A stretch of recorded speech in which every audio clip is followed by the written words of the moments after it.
Hello, everyone, and welcome to the 62nd episode of the Devouring. Um, Last time, the major group of random characters managed to escape the creature, and they met up with a new uh, questionable ally. Um, and they managed to get in contact with an entity that they the group, as in the people we've been following, which we've switched around the two different people over the course of the goings on. However, the people we've been following met up with or got in contact with a character from before.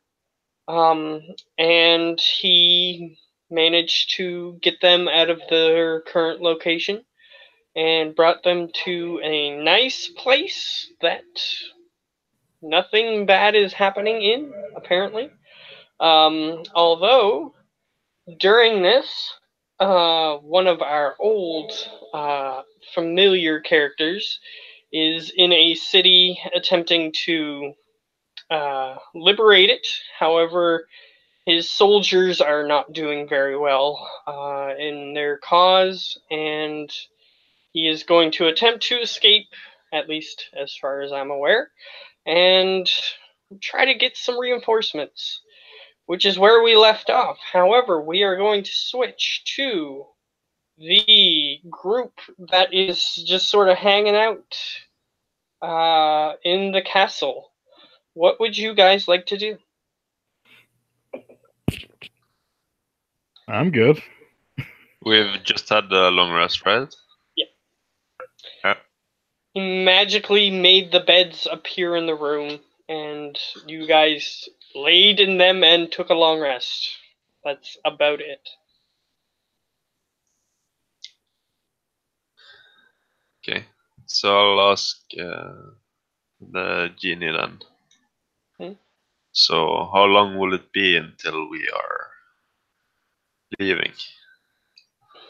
He goes, well, whenever you're ready. I'll be ready now. And he sort of just looks at the other two in the group. However, Lily seems to be distracted by a cat that seems to have transported with you, and they're having hijinks and conversation. So then he just looks to the next one. So, are you ready? Is this me now? Yes, he's talking to you. Is he seeing that I'm quietly trying to take some more silverware? Make a sleight of hand check. Actually expected that a little bit. 18. Okay, he actually has to roll to see that. Oh. Of course you have to expect it. One of my flaws is kleptomancy. Just, he told you before you can ask him if you want some. Yeah, but that's no fun. Yeah, he doesn't notice. Yeah, I get some more silver. Yeah, I'm good. Okay. Yeah, you can put in a full set of silverware. Genie silverware. Yes. You can write that, whether or not that matters at all, but you'll see whether or not that means anything. You can write that as part of the description if you want for the item. So he goes, well, all right, then I need you to head to the roof. I forget myself. You guys have never been here before. Lily could show you the way, but she seems distracted. And he looks over, and they're just sort of like arguing with each other. The cat and her, and he goes, well, "I'll just get some guards to lead you to where you need to go." And he just motions for the guards to come forward. And they're ready to lead you whenever you're ready to go. Which I assume is now. So, Yes. you two begin leaving with Lily, who is slightly distracted. However, she continues to follow. You get led up a spiral staircase, which... No, this one isn't damaged.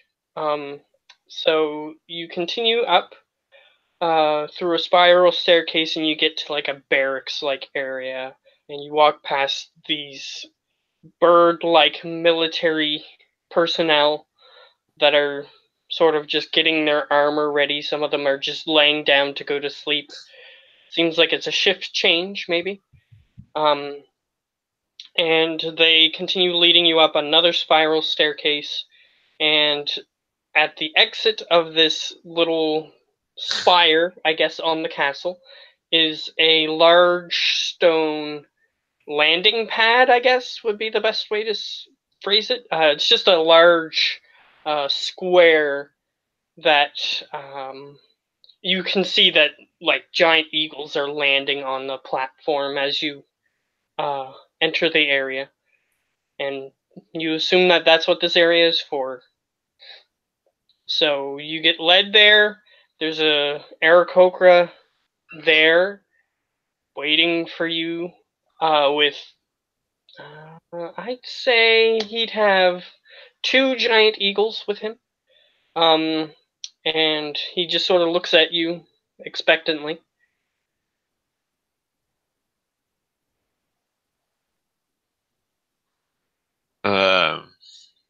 Yeah, I'll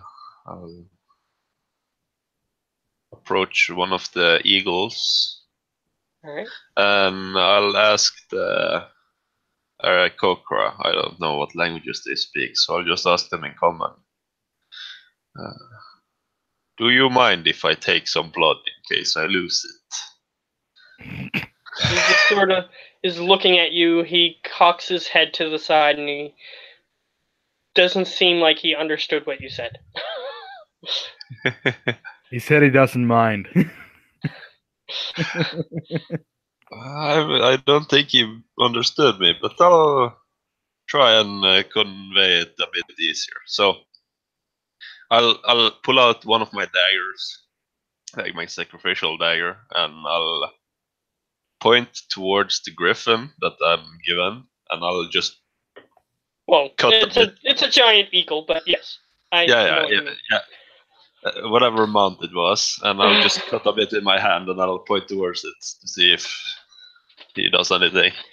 He just motions for you to. He goes like this with his hand towards the dagger. Like he's motioning for you to give it to him. The dagger, if you want to do that. Sure, I'll let him see it. Yeah. Do you allow him to take it in his hand? Yeah, sure. Alright, he takes it, and he just goes over to the bird, and he just sort of, you see him just sort of quickly slice the bird. The bird goes, and sort of just looks uncomfortable for a second, but then gets back into normal position, and because the bird looked at him and seemed to recognize him, maybe, and then realized that this is probably something to help it or whatnot, and then he gives the blade back. The blade is covered in blood. I'll just try and make a... I'll say that you get a vial's worth. Like you magically control the blood on the blade, and it fills up the vial. Because he made a pretty big slice on the bird, but apparently the bird was only mildly perturbed for a moment. Yeah, the next flow I should be able to locate the birds if they should leave us. Just that one bird, though. Yeah, well, you are tiny. It should work. Alright. The Aarakocra motions towards the bird. And if you remember, the only reason you were able to communicate with these creatures last time is I do remember. it's because you had telepathy. So, these bird creatures, they don't understand you if you try to say anything to them. Yeah. If you can speak the language of the wind, which is Orin, which I assume nobody does. Nope. So, or if you speak a different elemental language, I allow you to understand parts of it, and they can understand parts of what you say, but in order to perfectly understand them, you have to speak their exact language. But however, I assume none of you have that anyway. So, he just motions towards the two giant eagles that he has currently reined to his bracer on his arm. Yeah. He's allowing you to mount them. Yeah, I'll go on my eagle. I'm out my eagle. All right. There's two eagles, so Lily is going to have to join one of you. If you take separate ones. What? Into the bag of holding she goes. Into the bag of holding she goes. Wait, do you guys have a bag of holding? Yeah. I Yeah, he's an artificer as well, so he has made a bag of holding. So Okay. he has a separate one. So,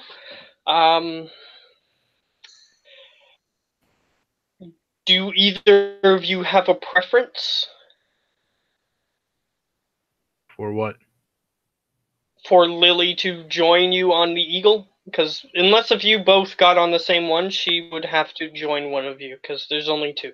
I guess she can sit behind me since we're like small. That's for the Sure. eagle to carry. Sure. And the cat is willing to join you if you are willing to take it along.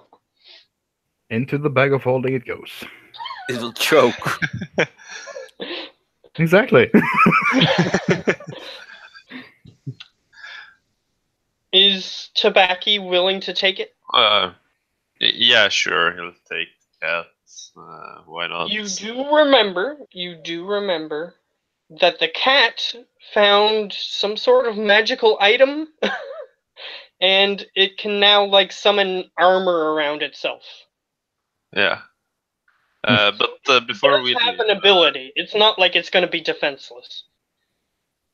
did we put my puppets back into his bag, or are they like walking around us now? I think would we say pulled that them you out. could put them back in the bag. Okay. So you take good care of my puppets. Yeah. It's a lot Well- easier that way because they would have to summon more eagles for you. That's just nonsensical. Well, at least So it's now I just have a easier reason to- for you not to leave me.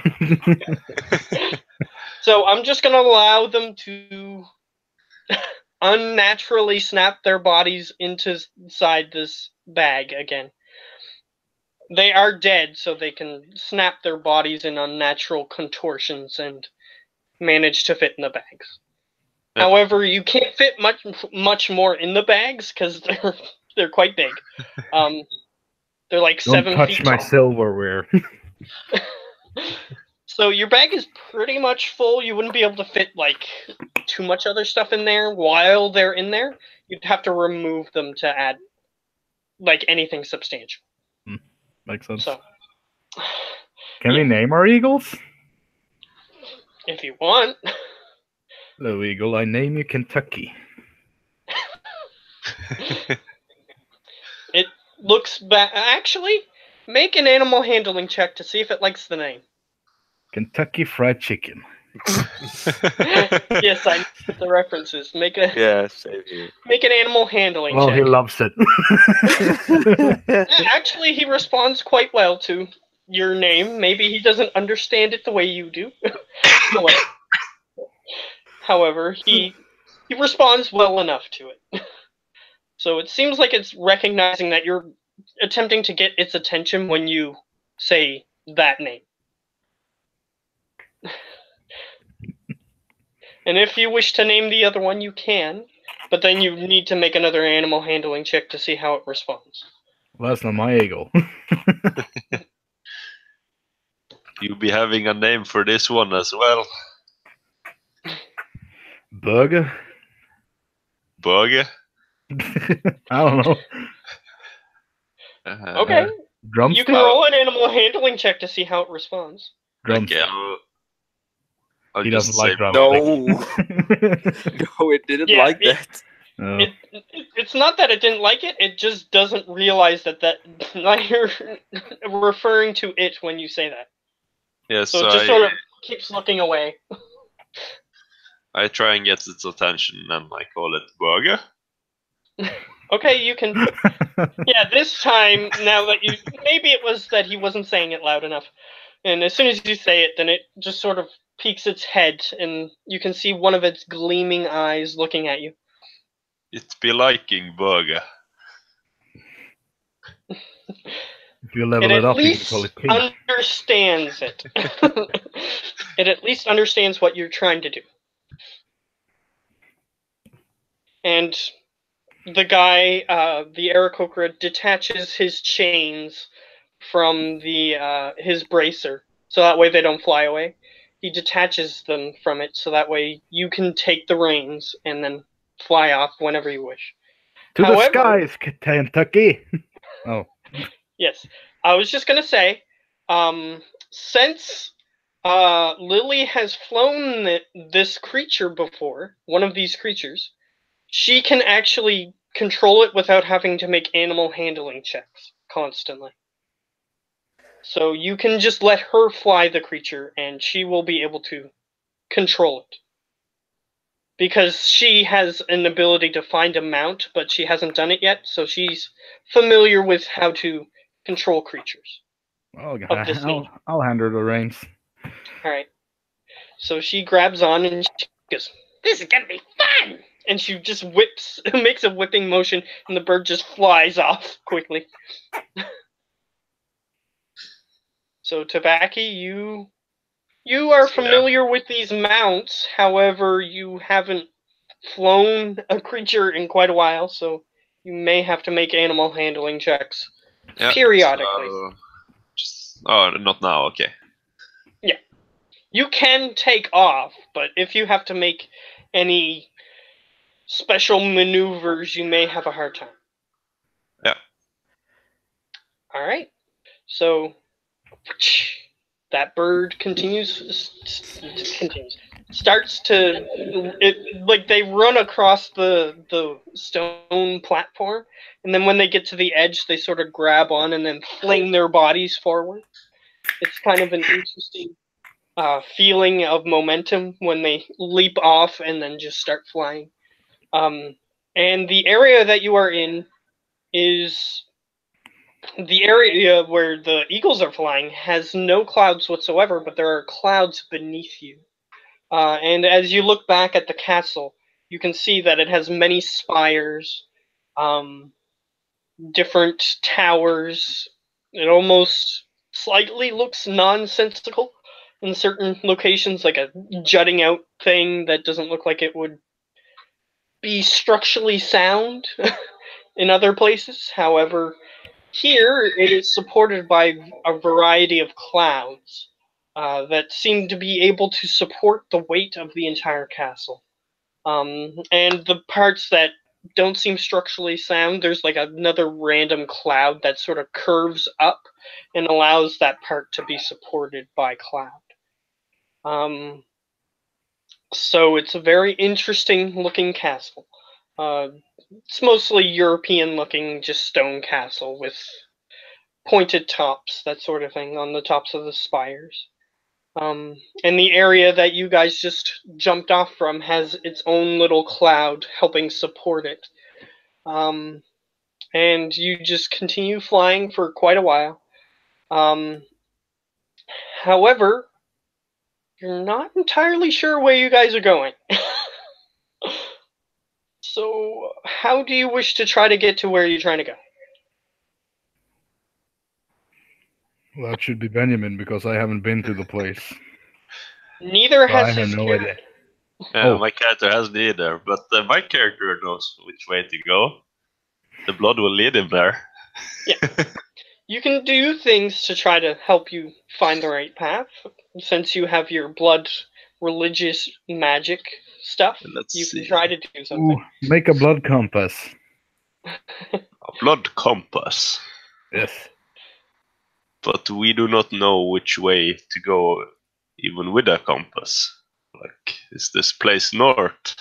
Yeah, but instead of the place north and south, it's south. It points to the direction you want to go. Yeah. Yeah, right? It's basically I- one of those objective pointers in video games. It just Yes. points you to the right place. Exactly. Yeah, kind of like a Jack Sparrow's thing. Yeah, that too. Yeah. But you can try something. You just have to say what you want to try.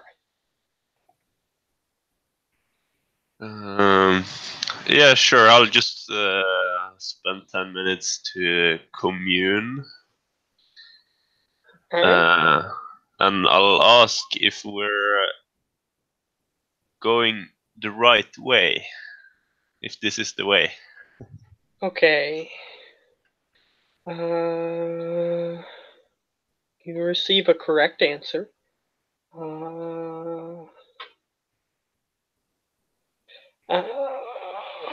So is it just a yes, no, or maybe answer, or can it be a Yes. little bit more complicated? Okay. That's fine. Since I'll flavor it since we've been doing it this way anyway.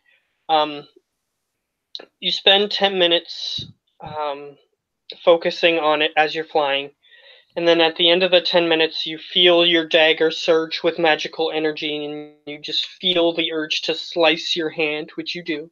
And then you just put your hand out over the open air, and the blood, instead of going behind you and trailing, it's sort of flowing in a specific direction. It's not the direction you're going, but it is flowing in a specific direction. Okay, so I'll let Explore know. The blood flows this way, and I'll start flying that way. All right. So, yeah, Lily turns the beast in the direction that you are going. And you actually manage to go in the right direction. So, yeah, since the spell, it's a spell. It's a pretty powerful spell, so I'll give it to you. I'll give that one to you. You manage to start heading in the right direction, and you pass over what looks like a stone type of building that Lily recognizes, however, nobody else does. It's the outpost. Guard post. Yeah, that you almost set on fire. It's basically, for those who weren't there, it's basically like a perfectly square piece of stone almost, and it just goes up about 3 or 4 floors or 3 or 4 stories, and it's just sitting on a cloud in the middle of the air in the middle of this area.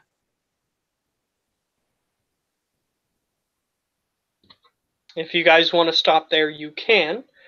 However, you look down, and if you want to see anything else other than what I just say, just make a perception check.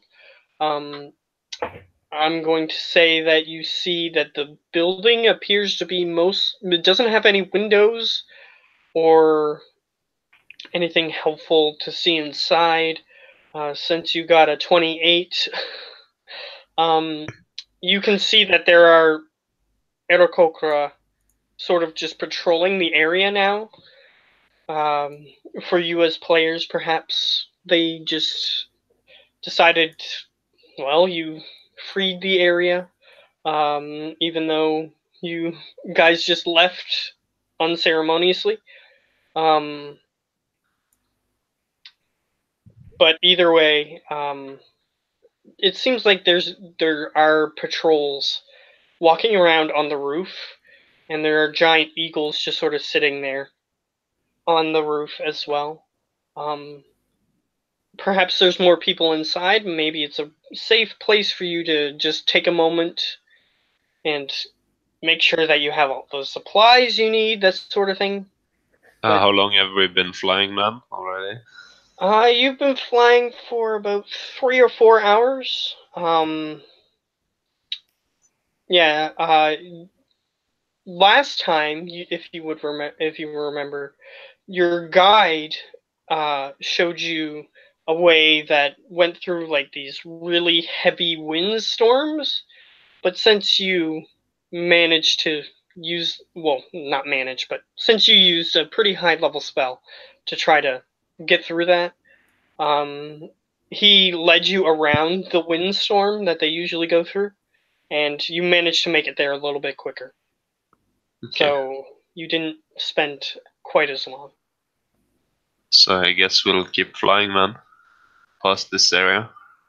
All right. KFC's So you not begin- even target. Yeah. So you can continue flying, sure. You continue past, and the Aarakocra notice, and you see a couple of them notch arrows and aim at you for a second, but then seeing you pass, they just really lax their. Released arrows. They don't shoot you. They just lax their bowstrings and then just watch you pass. They were just not used to seeing people, and since they saw somebody, they just aimed at you to make sure that you weren't there to attack them. And you pass, no issue. However, you continue along for another couple of hours, and you eventually come upon what looks like a heavier windstorm. Perhaps your guide is leading you that way. It seems like your wound is still bleeding slightly and leaving like it's actually moving faster than you are somehow and giving you a trail to go along. And it's leading you into this heavier windstorm. So perhaps there's no other way around it, but it's leading you into this heavier windstorm. So you can see that there are no clouds beneath you. If you fall off your eagle and your eagle cannot save you, you will infinitely fall if you don't succeed. So, you can continue through there, and the blood is leading you towards there. What do you want to do? Might be hard traveling further, but this is the way we have to go. And I will bless us both and our eagles. Okay. So you get an extra D4. That's a good idea. So, you start flying through into this heavier windstorm, I assume, and immediately your eagles just turn to the side. However, your blood trail is leading you in a different direction than where the eagles just immediately turned due to the wind.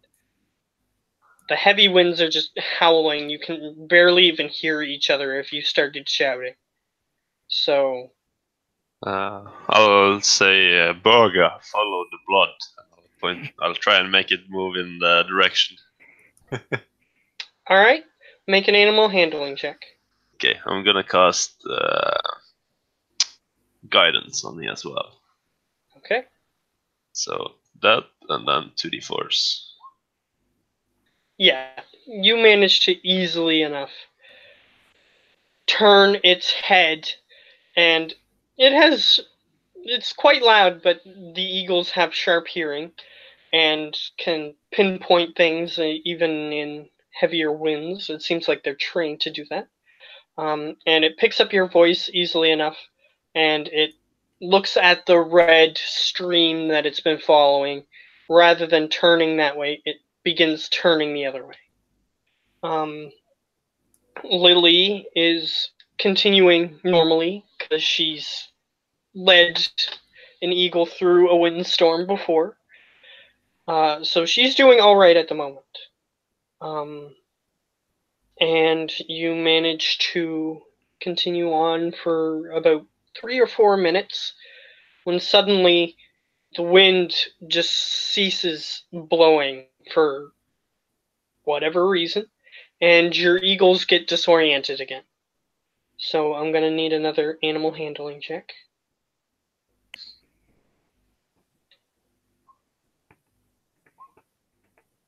9. Not quite as good this time. Your eagle just looks, it's shaking its head, it's closing its eyes slightly, blinking rapidly. It seems as though it somehow just lost its bearings, and it is going down rather than going towards where your blood trail is going. It's sort of like diving down for some reason. Lily notices this happening, but since the wind has calmed, she can shout to you momentarily, "Should I just keep following the blood?" I'll be right there, and I'll try and get my eagle to stop diving down. Okay. You can roll another animal handling check. However, this time it's at disadvantage. Disadvantage, yeah. 10 and 15. Alright, this time you manage to pull its head back into the right direction. Seems as though it got a little dizzy, maybe, or something, and you manage to correct its head, and it realizes it's moving in a wrong direction. So you just pull on the reins, making its head go up, and it starts flying up towards where the correct location is. However, just before you're about to reach them, the wind kicks up violently, even more violently than before. And I'm going to need you and everyone who is currently on an eagle in this area needs to make a strength saving throw. Oh, You have shit. extra D4 on it.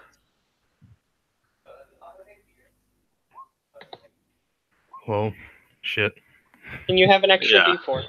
Oh, At least you got a 10. well, that didn't work. Oh, Yeah, because you pressed 7. and 7 on my roll. glasses on it looked like a. Yeah. Yeah, that's alright. Just try it again. There you go. So 9 plus 3. Alright, I need Lily to make one, and I need Lasagna Cat to make one. So that's going to be interesting. Let's see how this goes. Or lasagna cat.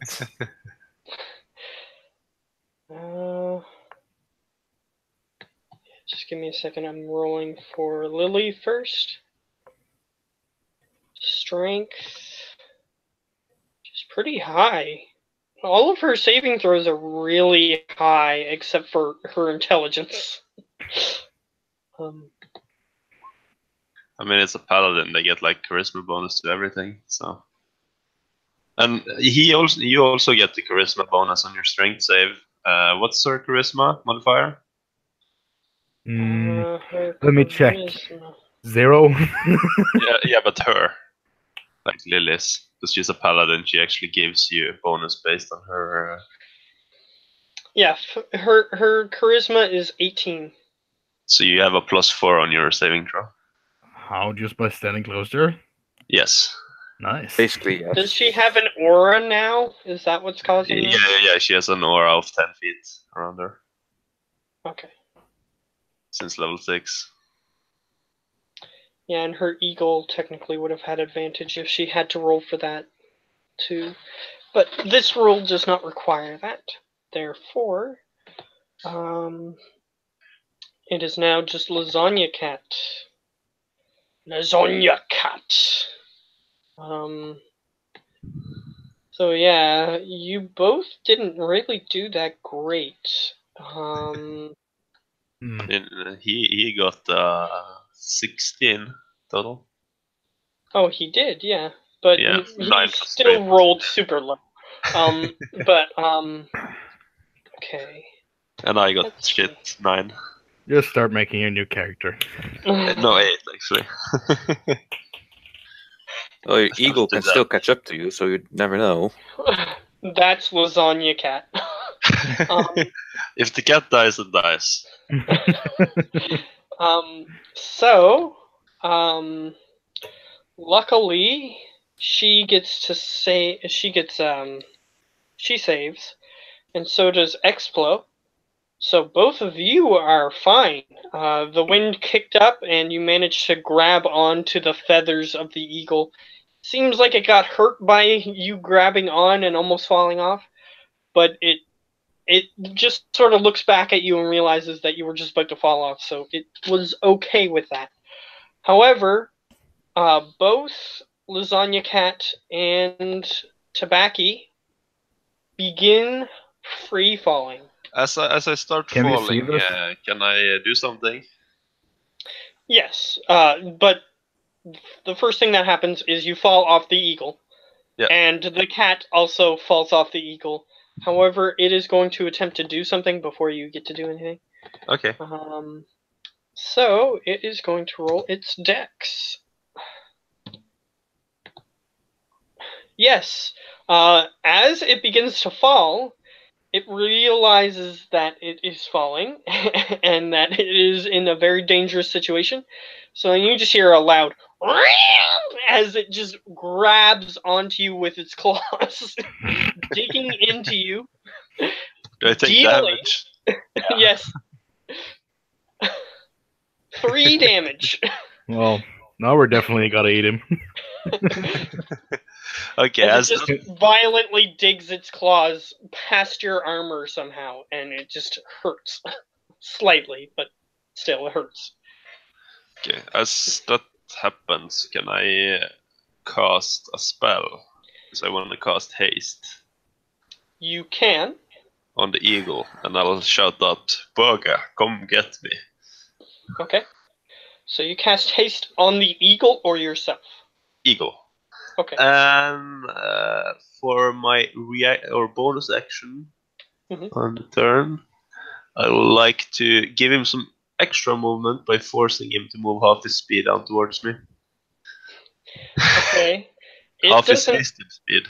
Yeah, it doesn't have so it doesn't have to save against haste because it's a friendly action. Yeah. So however, it doesn't know what this blood puppet ability does, and it's not used to it. It's not trained to just allow itself to be controlled like that. So it Constitution going to save. resist it. Yeah. I forget what giant eagle's con is. Hopefully not a lot. Well, it is a giant eagle, so it must be resilient against a lot. They are pretty stat enhanced, but I don't know if they're that stat enhanced. Can me and Lily see that Tabaki is falling? Yeah, you would. After he goes, but he might save himself. So let's see. It was +1. So no, it was they don't easier have when a I first just spot. had fly. All right, it rolled a 9. Okay, so yeah, it's forced to take half of its increased movement speed because it has double speed. So that will be like 40 feet flying or something like that. Down towards me. I'll double check. Its movement speed while flying. Oh, that's a lot more. It has it's double 80. that. Yeah, okay. It has 80 total. So on my turn, I force it down 80 feet towards me if that'll be enough. Yeah. Yeah, you fell about 100, and then when it takes its turn, 80 was enough to help it catch up. So you fell about 100 feet, and as you were falling, you just quickly, just using the blood from your cut hand, just threw a bunch of blood at it, and it just sort of glazed over its eyes, and it just flew down supernaturally quickly. And then it just managed to catch you. Okay. I'll try and steady it for a while, and then keep going towards them. For a second, it seemed slightly disoriented from your ability to control it. However, it recovers. It shakes its head slightly, and you hear, and it manages to regain its composure and then continue flying in a more normal fashion. So luckily, with some quick thinking, you managed to save yourself.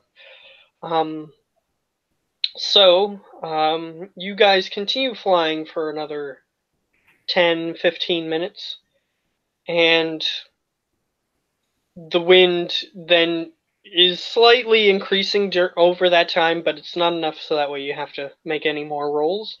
However, suddenly, actually make a perception check. Yeah, the bless would have gone away because I cast a different concentration. Yeah. Perception. Do I get the D4 on perception as well? No, because I casted haste. It's a concentration to keep it up.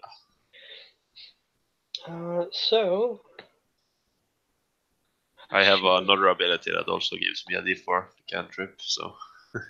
Perception. Okay, so Tabaki, you see clearly, since you got so high, like absurdly high, you see clearly that some of the wind, like, you can slightly see wind currents in this area because the air is so thick and dense that you can almost see like those heat vapors from a hot road, sort of like that wavy line sort of thing. When the wind is blowing it, you can see the different wind currents.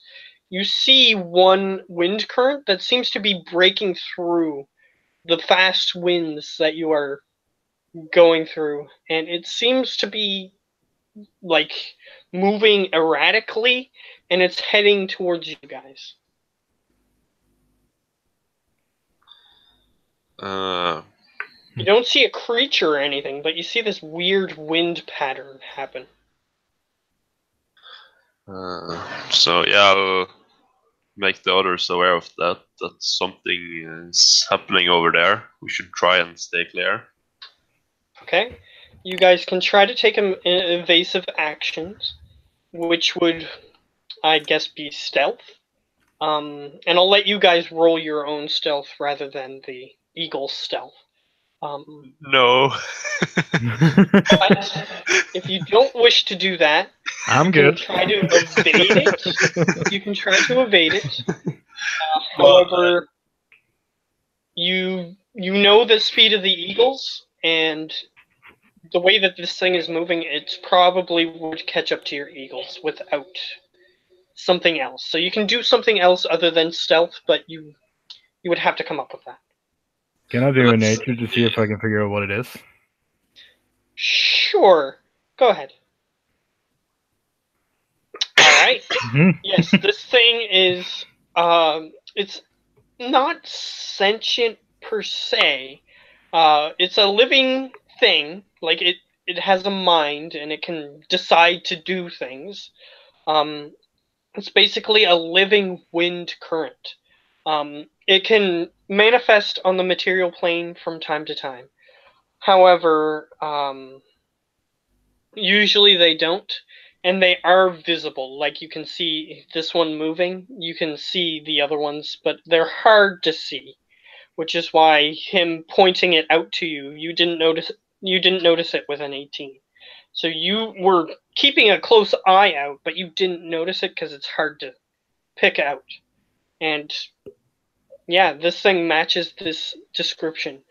They're just sort of magically animated. It's magically animated air that can decide to attack things if it wishes. And perhaps you are in its area of operations and it just doesn't want you there. You're How not in sure, the hell but it's does heading one kill towards you. here? If we be trying to avoid it, then we should. Then I'll ask for the blood to guide us again. Okay, roll religion.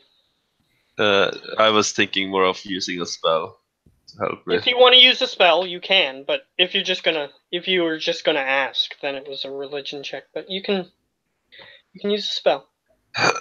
So yeah, both of us have an extra D4 now because I need it because I rolled stealth with disadvantage. So Because you have heavy armor. half plate, medium armor, but Yeah, one. you have the highest end medium armor, which requires disadvantage on stealth. So, Well, I'm invisible. so 12, 13. It's fine. It's fine. yeah, you have 13. He has 17. Lily gets to roll. She also has a D4, and she also has disadvantage. Yeah, that's true. Sorry, her sheet is very laggy on my screen for some reason. So it was stealth.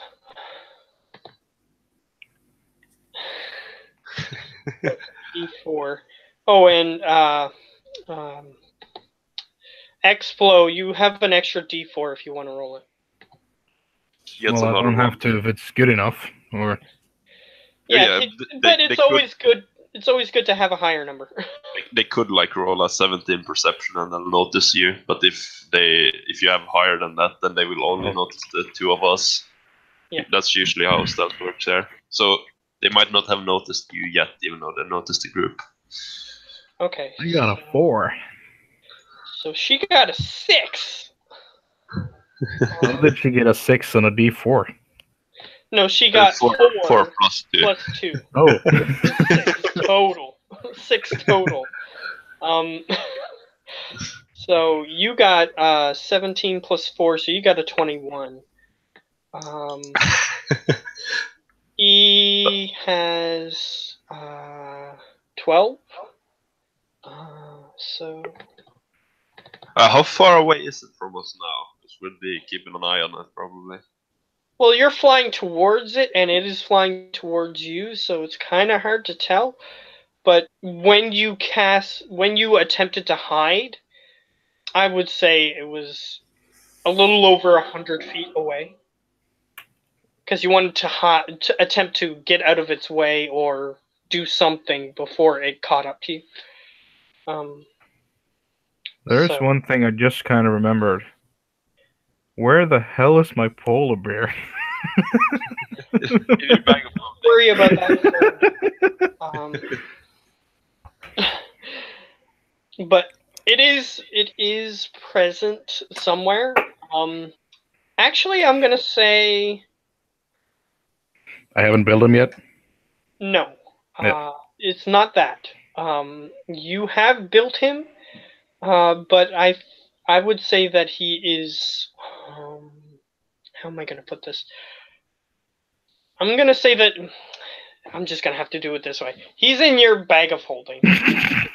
Slightly disassembled. I can live with that.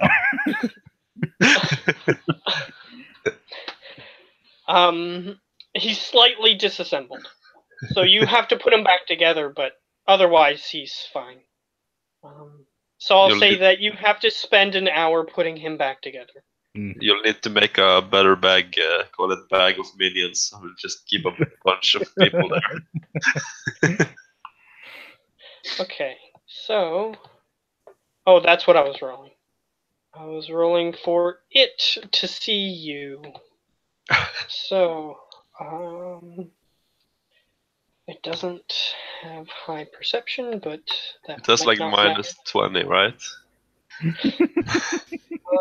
I'll be So- right back. 6. 11 is higher than 6. Yes. So, I actually, it doesn't see my ego. That's great. Yet. yeah, so anything on your eagle, it doesn't see. However, Lily is just sort of like, what do you mean something? And then she just sort of looks over and sees the thing heading towards her and doesn't steer the eagle fast enough. So the problem is that she didn't steer the eagle out of the way fast enough, so she is going to have to, because it is going to aim specifically for her, because technically everyone else is hidden mechanically, so it can only hit her. So she has to make, not at disadvantage, so it would have been 23. And a D4. Not that Yeah. it matters, but Yeah, D4, I'll add that. So 24. Yeah, the wind current is strong, however, it is not that strong. It doesn't blow her at all. It doesn't move her at all. Perhaps it's her heavy armor allowing her to remain in place. Perhaps it's her actual raw strength, which, from your character's perspective, you can't tell the difference, but it is technically her raw strength that is holding her onto the beast, as it just sort of collides into her with a random blowing, random momentum direction, I guess is the best way to describe it. And it almost knocked her off, but she was gripping on hard and it didn't manage to knock her off. However, it does know her location, so it is going to attempt to keep attacking her in this way until something else happens. So you guys can roll initiative if you wish. yeah. How the hell do you kill air? Just select your token when you roll. Do I get a D4 on initiative as well? Yeah, technically you do. You should. Woo. I think so. I'll have to read the spell again, but yeah. Yeah, you didn't select a token, so Token? yeah, you have to drag a token. Ben can help you with that. Got it. Attack roll or saving throw. So no, it's not all ability. Well, Yeah, it's not all checks, which this is an initiative check.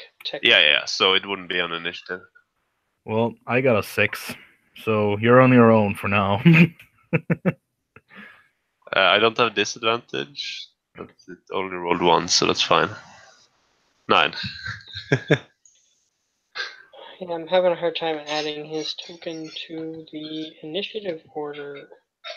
I'm gonna have to move it. There we go. There we go. And he rolled a 6, so 6. Throw that back up here. Right click Lily. I'm gonna have to throw her down. Just because it doesn't continue to show up on the screen, which is silly. Like the options bar doesn't go down instead of up, it just goes up so you can't see it. So her initiative, yeah, she has crazy initiative bonus. So she rolled a 15. However, it is wind, and wind is as fast as, well, Wind. the wind. So,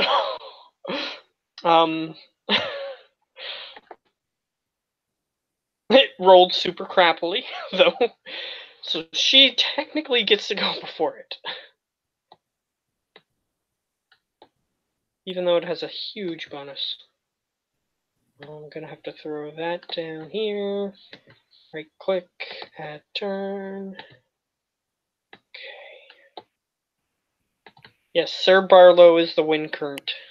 So. Yeah, technically you guys wouldn't have been able to roll high enough to, even if it rolled minimum on its initiative, to go before it. So, where's the initiative window?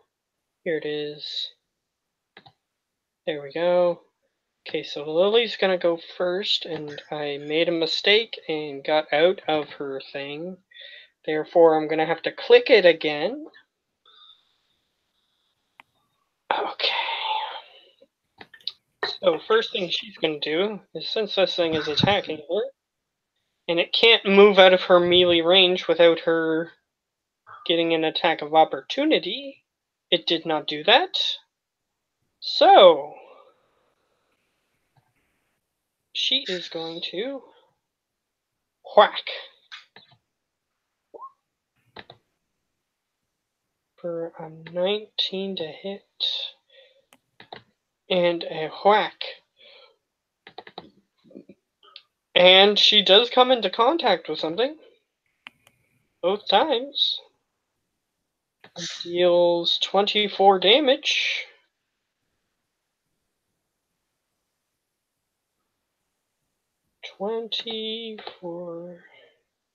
Okay. So that is her turn. She whacked. Now the thing is going to whack back. So it's going to hit her because it's still currently the only thing it's focused on. So, dice roller.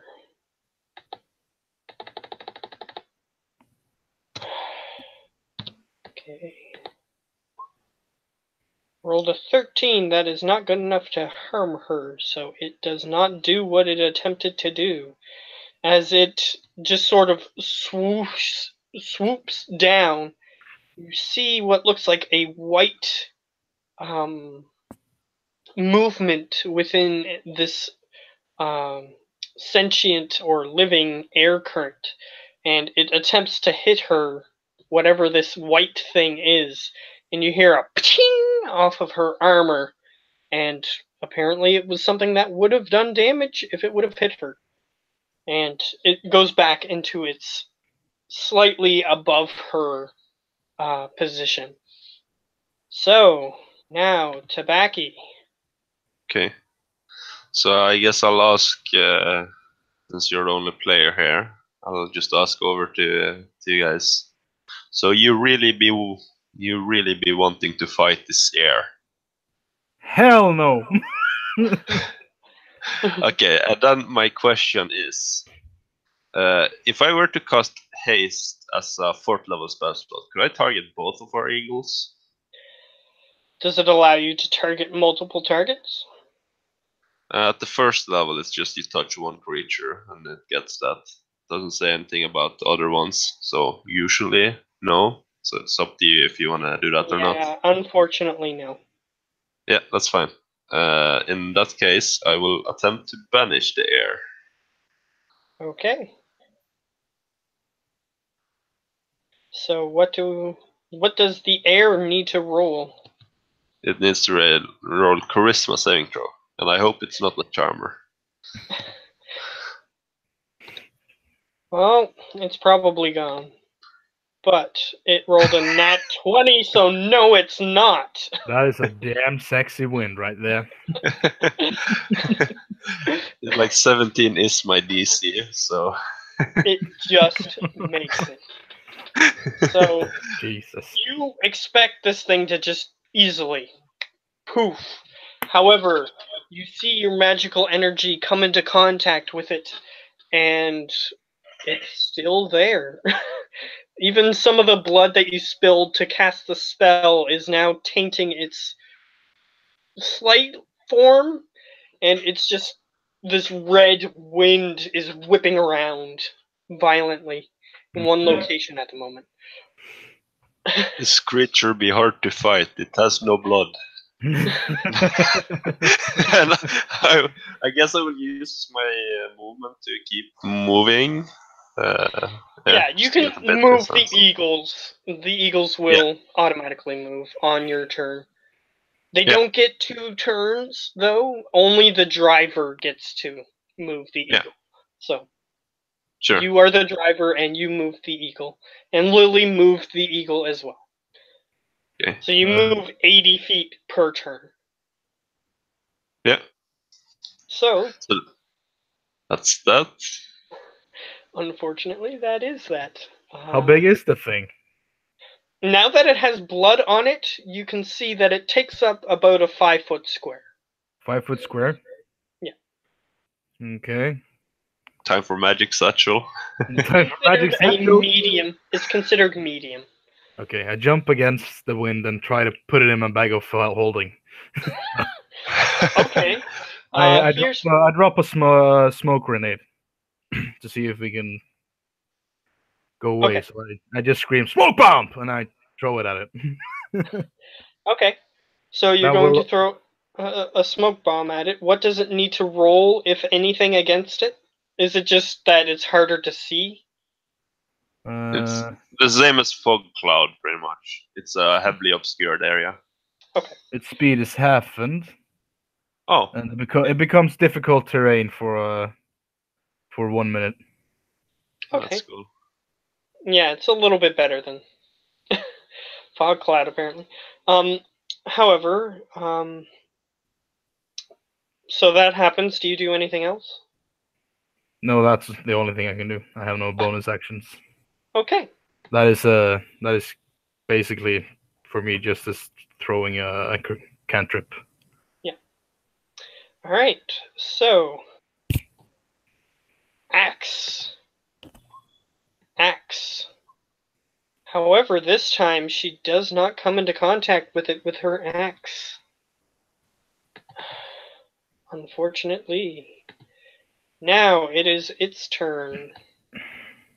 It is going to attempt to hit her again.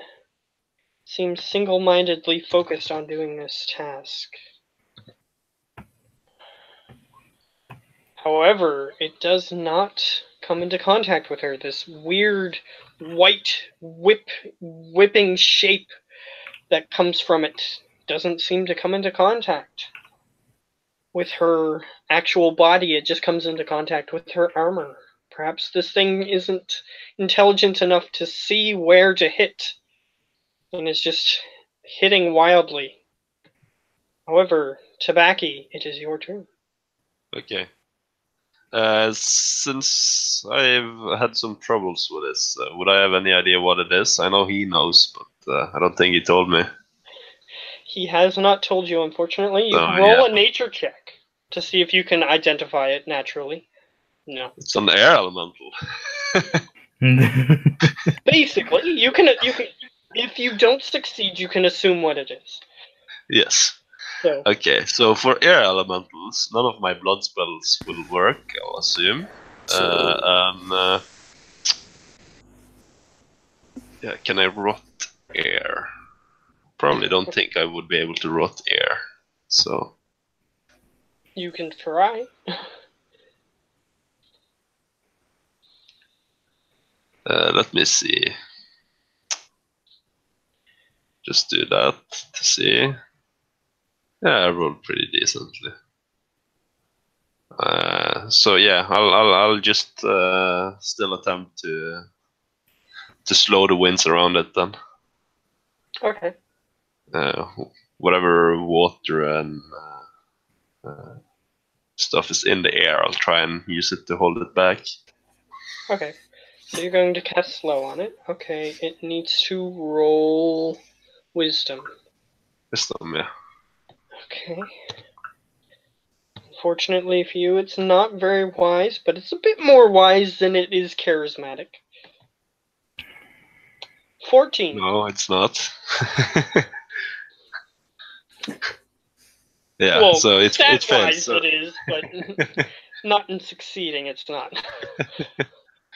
So yeah, it's now movement is half, and it can only take an action or bonus. And I will just I will say, Boga, move, fly that way. So are you going to fly towards it or away? No, from no, it? away, wherever we were supposed to go. So Okay, yeah, sure. All right, next flow. Well, he just slowed the. I think I'm just gonna throw another smoke grenade, and then we can try to do a stealth. Okay, so you want to try to do a stealth? Okay. Sure. First, what I'm going to get you to do is roll a proficient ranged attack, because this is one of your items that you're familiar with. So Just a ranged attack. D20.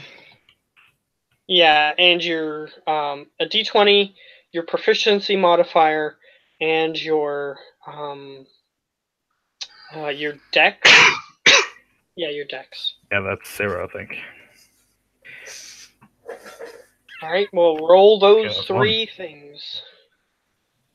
D20 +5. plus your proficiency plus your dex.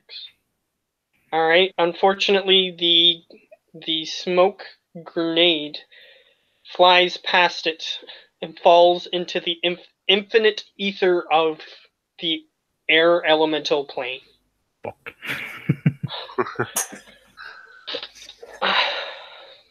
So that one is gone forever. So unfortunately, if you would have hit, you would have had the chance to hide, but unfortunately that didn't happen. you can try and just run away from it because it's super slowed. Yeah, use movement to just run away, or Okay. fly. Yeah. I don't get up and start running. Yeah, you get up and start running, you fall into the infinite abyss. Time No. to make a new character. Okay, so Lily is going to attempt to strike it before moving away from it. And this time she hits both times. And she is coming into contact with it, so it does have some sort of physicality to it that you can hit. Plus 22. You can tell at this point that it is considered bloodied, but you can see that its form is having a hard time staying together. That's not a lot of HP. She did a lot of damage to it. So, it is now its turn. It's just gonna do the thing that it can do. Can it catch up? If she moved away from it, so then I guess, so half movement is what slow does, right? Yeah, and only 1 action or bonus. And penalty to AC. Okay. Yeah, it has a penalty to AC. Oh, okay. And dex saving throws. Yeah, that didn't affect anything, but I didn't know that, so thank you for letting me know. However, no, it can just barely not catch up, actually. You guys can move 80. It can move 120. However, it's half speed, so it can just barely not catch up. So, it does not. To make a new wisdom save, though, at the end of its turn. Can. No. -1. So that is not going to happen. So then it is Tabaki's turn. Yeah, I will just command the bird to dash. So. Okay. Double more. Okay. So that happens, and unless if you guys are going to attack it, then eventually you get far enough away from it that it can no longer follow, and even if it wanted to and could, it wouldn't be able to keep up. So, or wouldn't be able to know where you are, is what I meant. It would be able to catch back up to you, but by the time it's able to move fast enough to catch up to you, it's too far away.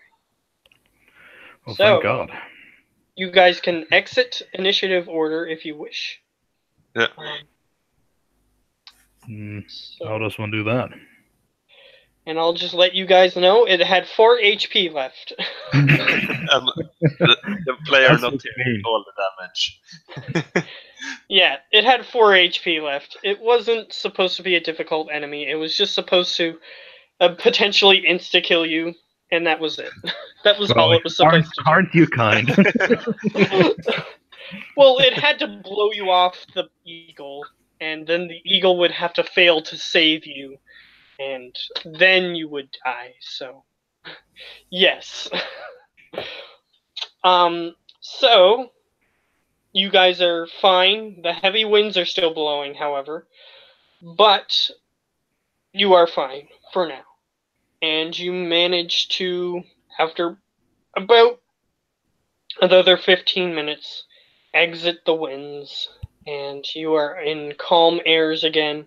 The floor of the clouds that you're able to stand on are beneath you again.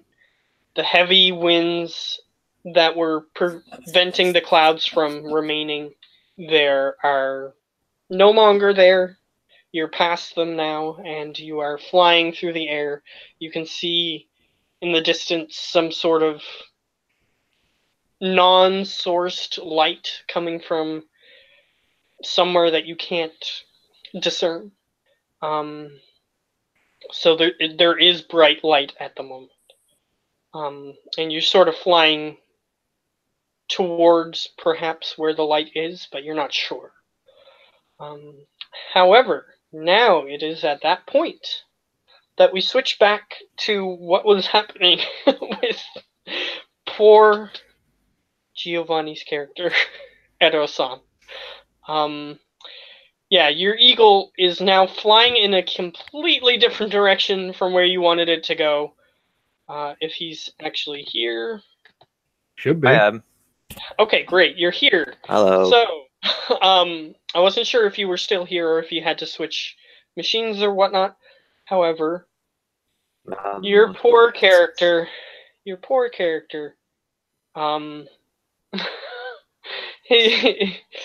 character, yeah, you almost blew up because you didn't handle your eagle correctly, because you've never flown on an eagle before that you've controlled. True. Especially a fledgling one, which isn't properly trained.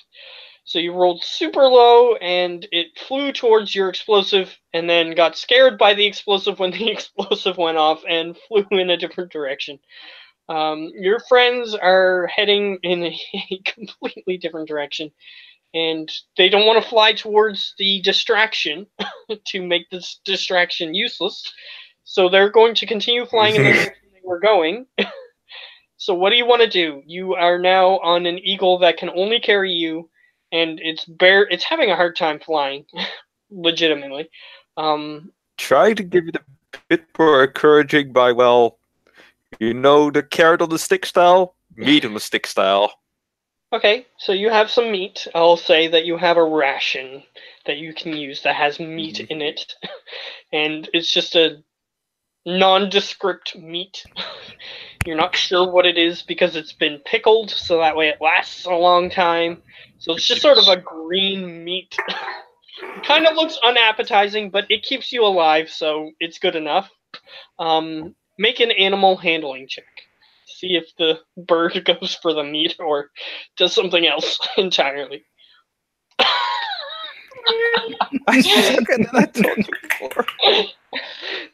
Yeah, it just sees a green thing in front of it, and it reaches one of its talons up and just rips it off from your your little string that had the piece of meat on it, and then it just goes and it's flying erratically. You're just sort of like flying around, and you're looking around the city disorientedly, and you just see buildings coming close to you and then getting further away and then coming close again for about 2 or 3 minutes. So you can attempt to do something now that the bird has slightly regained some composure after that incident. However, you do not see your friends inherently. You can try to make a perception check to see if you see where they are, but right now you don't see where they are. All right. 16. You do see where they are, but it's quite far away, and it's almost out of the city at this point. But you are like flying close. You sort of did like a complete circle, and you are where you were originally. So you're back at the nest. So what do you want to do? Try get to them. Okay, you can attempt to make another animal handling check.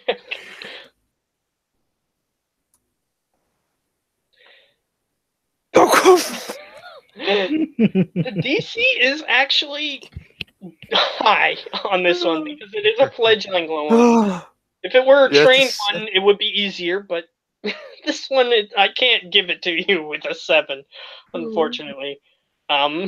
So it just sort of keeps flapping erratically.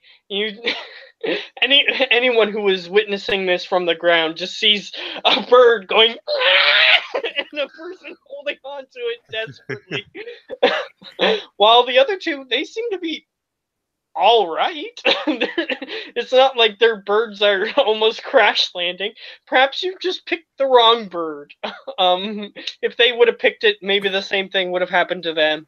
And the other ones are just more calm, temperamented. But this one just does not want any of you, and is flying. I have a crazy idea. Here we go. Right, scare it with fireball.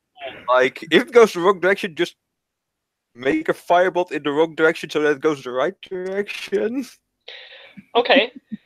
What I'm gonna do is I'm gonna say roll a d20 to determine where it goes, and then after you roll that, roll an animal handling check, and I'll determine whether or not it's at advantage, depending on your d20 roll. Good. All right. It doesn't hit the bird, which is what I was determining. Since it's flying pretty erratically, your hand could have slipped and hit the bird. So it didn't hit the bird, so animal handling check at advantage. Since you're using something to help you.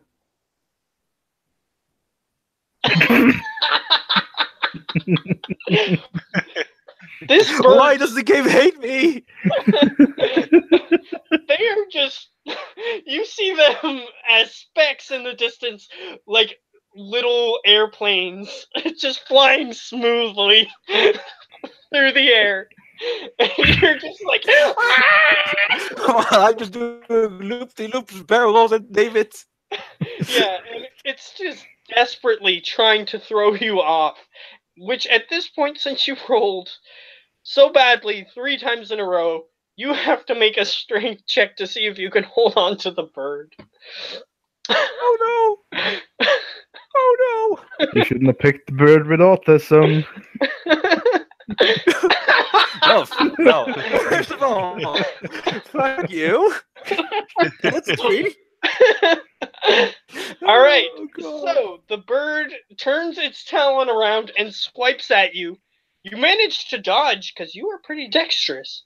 However, as a result of dodging... I was too dexterous.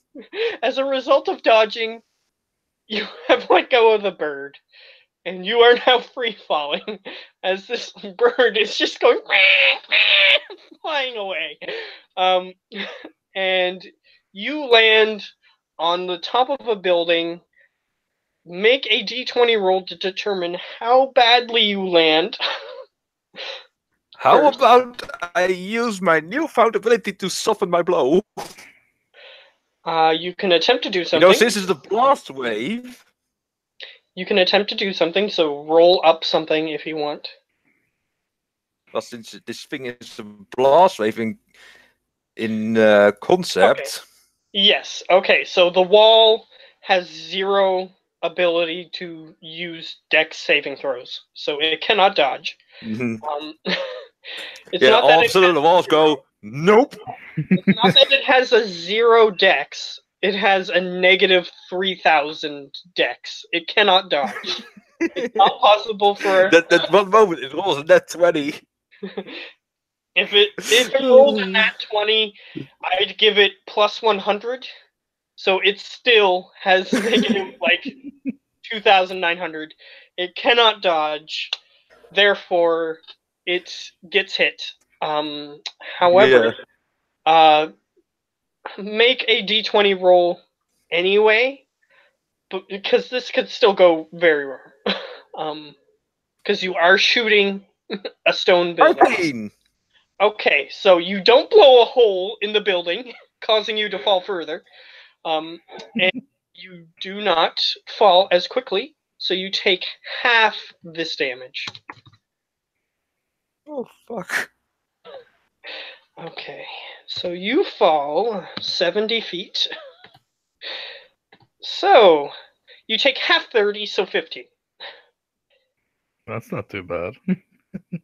Yeah, I'm missing 15 hit points. And you land on the building. If you would have rolled super low, since you were shooting, there were 2 low numbers that you could have, low results you could have gotten. You could have blown a hole in the ceiling and fell through, or you could have landed on the side of the building. So there's like this little upcropping square that you could have landed on your back, and that would have done more damage as well.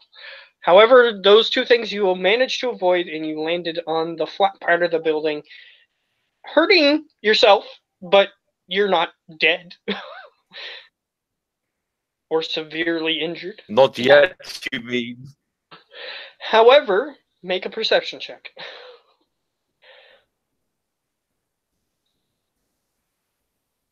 Perception. Oh god, I dare to bet they're only out a few. 7. Yeah, you don't see your friends anymore. However, you do see something a little bit more obvious. You look towards the largest building that you see within eyesight, and you see coming out of the building one of those large purple humanoids that you were running away from before, and it's just sort of looking around. Actually, it's covered in shadow, so it's black, but naturally they're purple. You wouldn't know that, but either way. You see one of those large humanoids come out of the big building and start looking around. So it seems that it heard the commotion.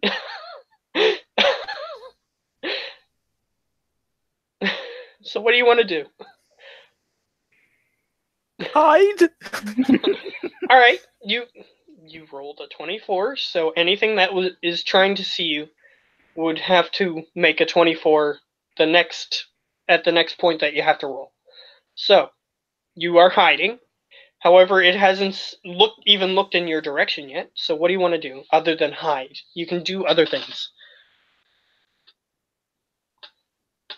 GTFO? Okay, so you are currently on the top of a stone building, kind of Greco-Roman style building. Sorry? How high can I jump? Because I also have the spell jump. Well, you can jump. I think the rule is 5 feet. You can reach a 5-foot square above you with a weapon, a melee weapon. So I'd say 5 feet. Normally. So that means I can jump 15 feet. I think isn't it half your movement if you take a leaping jump and Yeah. 1/4 straight up? Yeah, something like that. So 30, a quarter of 30 is, I'll just say 5 mechanically. And because it's like 7 technically. Okay, but that's like leaping straight is 15, jump. making it 45. Yeah, if you do a leaping jump, so like you get a running start and leap, is what he's talking. Okay. any buildings that are close by which I can go full on, well, Spider-Man? Yeah, make a perception check, because you are kind of panicked and hurt. So let's see what you notice. Yeah, there are things that are close enough for you to even just running jump get across to. You don't have to use the spell. Start running. So just start jumping over to the other side, just try and get the hell out of that situation where the commotion was made. Okay. And yeah, you're like 3 buildings away from it. The bird just kept on erratically flying in circles until you got knocked off, and then it just flew away smoothly after that. So you managed to continue jumping for a little while. However, you reached the end of the street, and you notice that one of those giant creatures is currently looming over the street that you would have to jump down to. However, it hasn't noticed you yet. Just hide inside the building. Just hide if I can.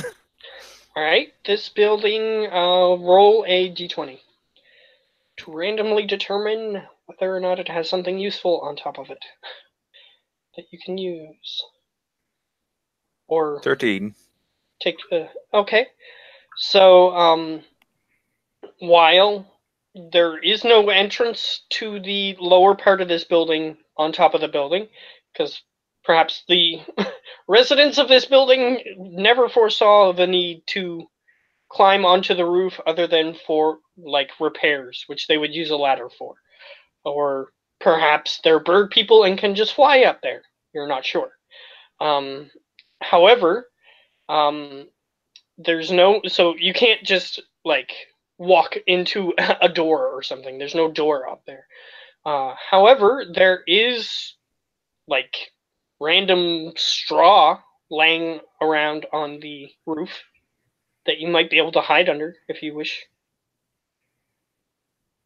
Yeah, I'm going to do that. I'm actually going to dig into the straw, see if I can perhaps can get through the straw into the building. I don't know what will be possible. Okay, so you reach into the straw, you look underneath, it's a stone roof. So you can't dig through the stone, not with your bare hands at least. No. Okay, hide in the straw as good as I can. Okay, so that's where I'll take your 24.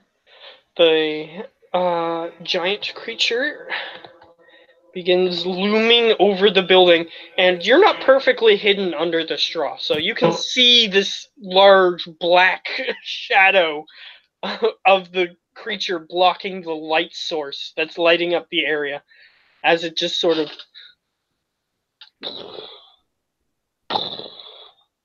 it's just sort of looming over the building. Now let's see if it can roll high enough. You rolled a 24. It is possible for it to see you. I'll say that much right now. I know. But will it?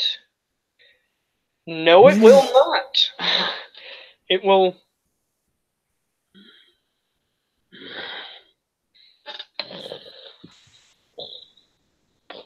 You hear the footsteps getting further and further away, and the shadow is no longer over you.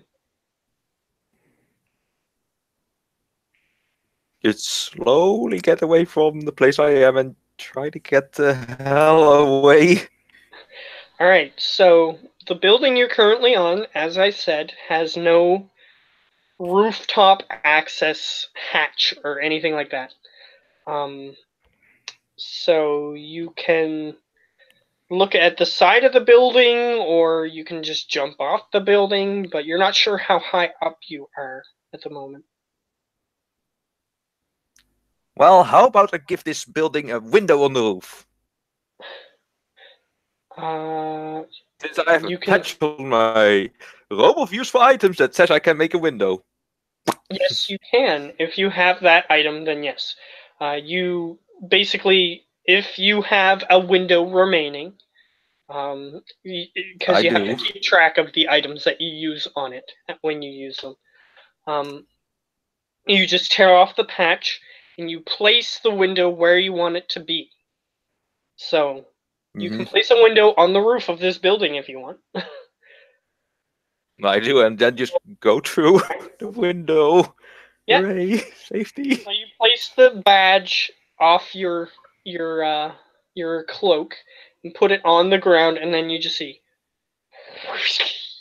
and the window appears magically, and now the roof has a window in it. Is it locked? No. Of course not. The window So I go doesn't have a through the window, locking it's- mechanism on it. You can't lock it. No, so I go through the roof into the building. So now I am on the attic. Yeah, you're on the top floor. You Yeah. look around, make a perception check to see if you notice anything other than what's there, what's naturally visible. 23. All right, you came into this room. You see dust and cobwebs. The first thing that you hit as soon as you land on the floor is you do a 3-point landing, but your face is just right in a cobweb. It seems like today is just not your day. And you look around the room. However, this room, you're not sure what the purpose of this room was, because you look around the room and you see desks with some sort of weird cloth on them that you don't just initially recognize from the perception. And you see these weird wooden things that look like perhaps like shoulders and a head of a person maybe, and it has like a pole with a little stand on the bottom. But you don't see, like, they look like tailoring mannequins, if you will. However, you don't see any like clothing on them. So you're not sure what purpose these things served. And the room is completely caked in dust. Just start slowly sneaking away towards the lower floors, trying to get out of this building.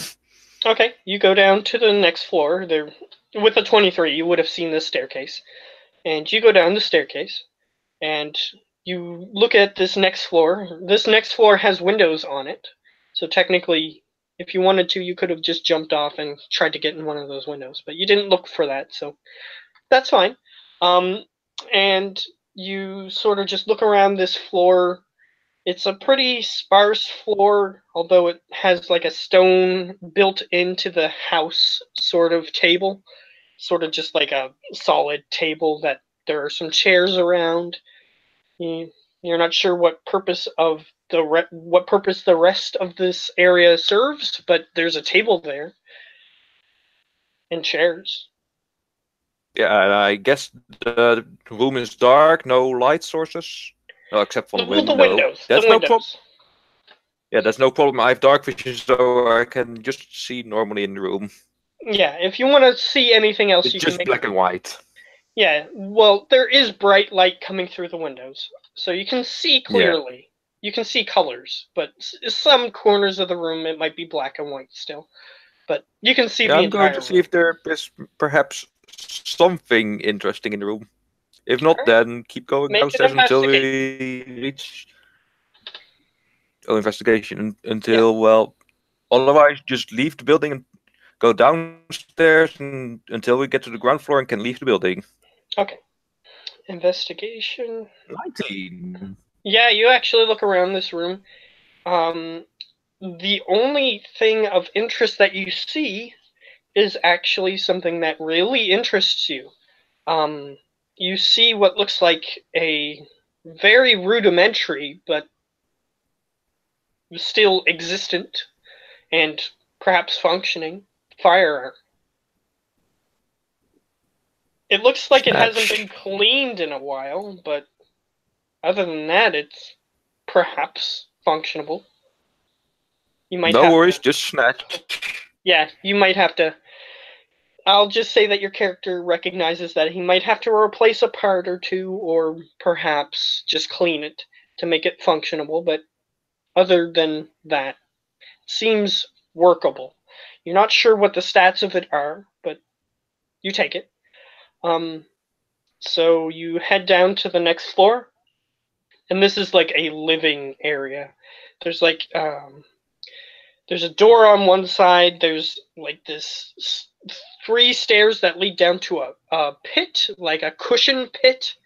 Like, you know, in those movies with hippies and stuff in them, they have the cushion pit that they all just sit in and daydream and ponder things. Well, it's sort of like that. They have the little pit with a little table in the middle, and the floor under there is covered in cushions. And there's a fireplace nearby. Doesn't look that bad of a place to live, but let's see if there's something that might be also interesting me. Maybe right, you don't know what there can be found. 22. all right. You look in the fireplace, and it looks like there's a half-burned map of the city, which you've never had a map of the city. You just had directions pointed to where you had to go, and then you got to the city. So there's a half-burned map of the city. Okay, put that in. So yeah, I guess there's nothing else. Not Just in keep this room. All right. Then keep going until I find next floor, or if we're at the ground floor, see if there's something interesting at the ground floor, and then leave the building. Yeah, you're on the ground floor. Making sure it's safe outside. Oh yeah. Then go to the door, make sure it's safe. Okay. You go to the door, you sort of look outside slightly, make a perception check.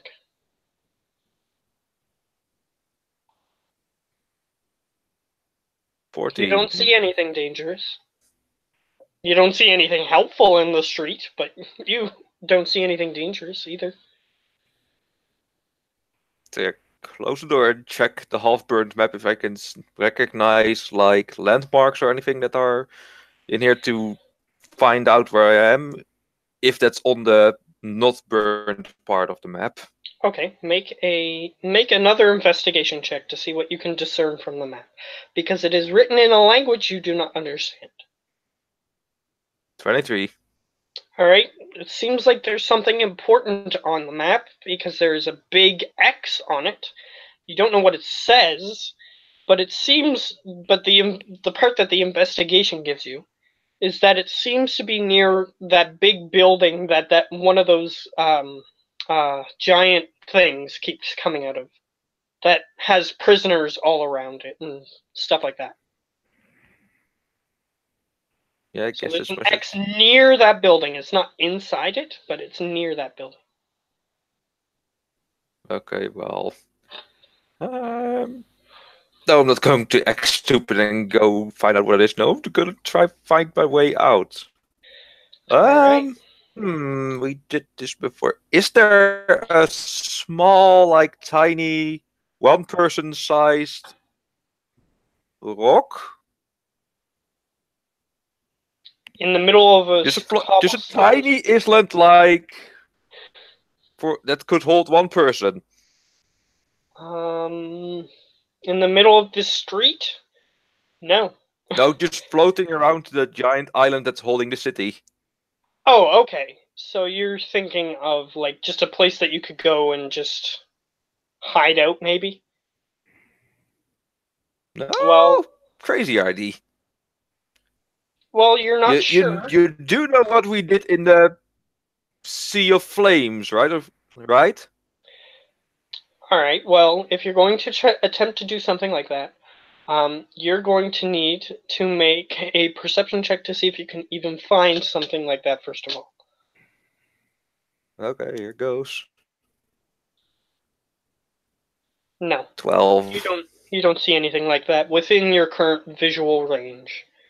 You could go to a different location or try to get to a vantage point or something like that, but from where you're currently standing, no, you can't see anything like that. Okay, I'm gonna try find another giant eagle to fly. Oh god. All right, make an investigation check. Even though Yelp would get a 1-star experience. All right, make an investigation check. God. 11. Huh. You spend 2 hours looking for something similar to that nest. You find nothing other than the nest that you already found, which has nothing in it anymore. Great, great, great. I'm doomed. Now make a perception check. Oh no. Eek. 11. Nothing seems to be wrong. You don't see anything stalking up to kill you or anything. You don't see anything. No, You don't no, see no, your no, no. allies either. You don't see your allies. Like, they didn't come back for you. Which is kind of surprising since you spent a month with this bird guy, this black Aarakocra. He just sort of left you Perhaps behind. perhaps they didn't notice that I was coming with them. Perhaps they just didn't notice. Well, you don't see them. You don't see anything detrimental either. So, what do you want to do from here? Well, what's the time of day looking like, or is it just always day in here? It's not always day. The light source does go away after a while, so that way people can have a semblance of night and rest. However, the light source is quite bright, so it's probably about. You've been here for a month, so you've gotten used to it. It's about midday. Okay. Well, keep on searching for another island or another way of this city, because the longer I stay, the more in danger I am. All right. Make an investigation check.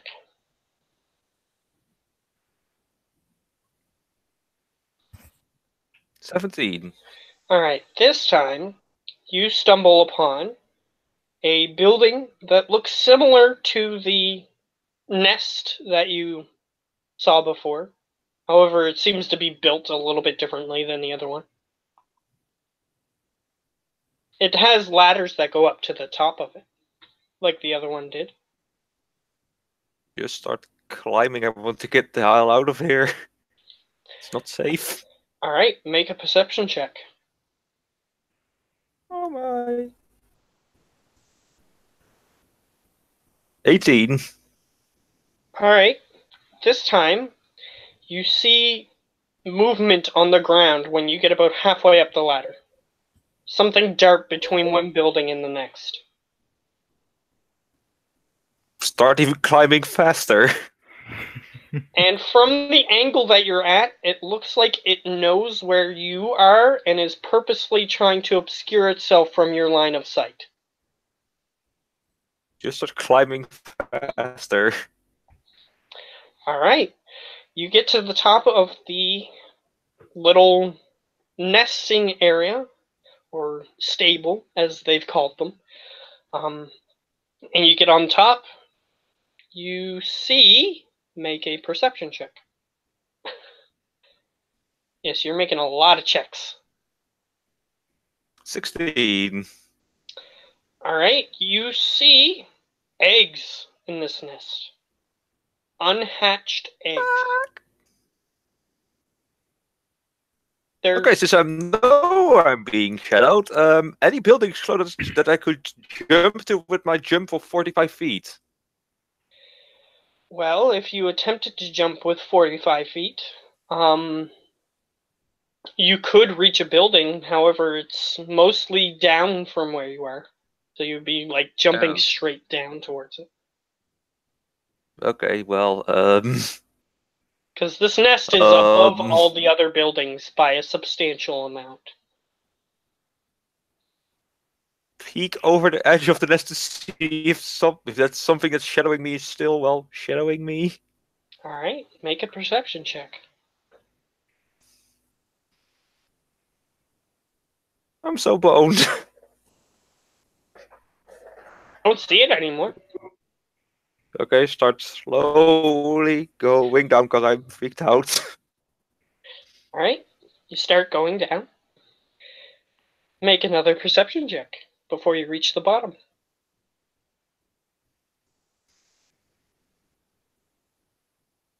13. You don't notice anything wrong. However, there is something wrong. When you try to reach your foot down to the next rung, and there is no next rung, make a dexterity saving throw. Uh-oh.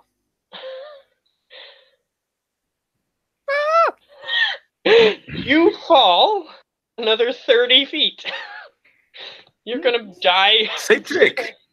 You're gonna die via falling damage. Same trick. Same trick.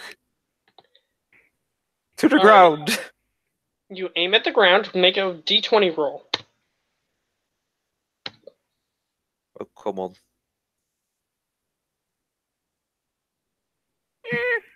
Unfortunately, you blow a hole through the cobblestone street, and you begin to fall, and apparently they just had the street and they didn't have anything underneath it, supporting it, and you fall down onto the clouds below, so you take extra damage. Oh no! Aren't clouds soft? Not these clouds. No. In order to hold up a building, they are not as soft as you might think. Oh no! You take another 20. I want to do it again with this madman. You take 20 damage. Why me? Yeah, this Yay! time 42 damage. you rolled too low, and the cobblestone street probably was in a little bit of disrepair, and you blew a hole through it that was big enough for you to fall through, and you fell through it. So I quickly turn around. Why was all of a sudden the ladder missing? You look up where the ladder is. On the ground, like where you just blew the hole, you see bits of the rope hanging down. Apparently, it was just cut, maybe? You're not sure. But it wasn't to the rest of the rope. Okay, what are my surroundings? Because I guess I'm trapped now and can't get back up. Well, how you got so close to the main building without being seen was you went into one of the under areas of the city where they do repairs and whatnot to the lower part of the city that's near the foundation. You seem to be in another one of those areas. So perhaps they hollowed out this area on purpose so that way they could do repairs underneath. You're not sure. But you are in another one of these large open areas that's under the city.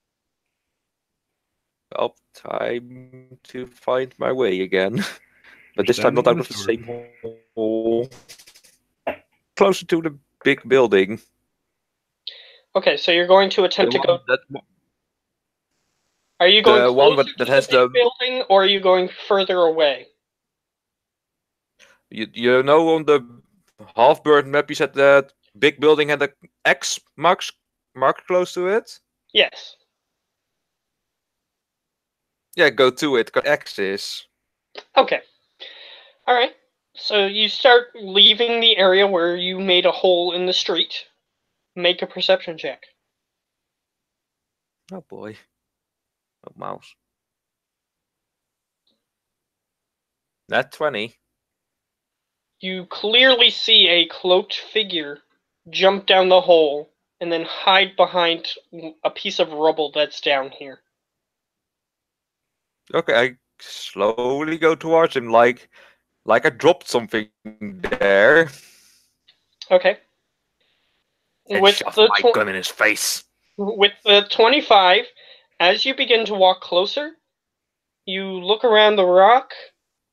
You don't see that he's there because you look to the side and you notice him running behind another piece of rubble further away. He notices that you see that you are getting closer to him and he moved further away.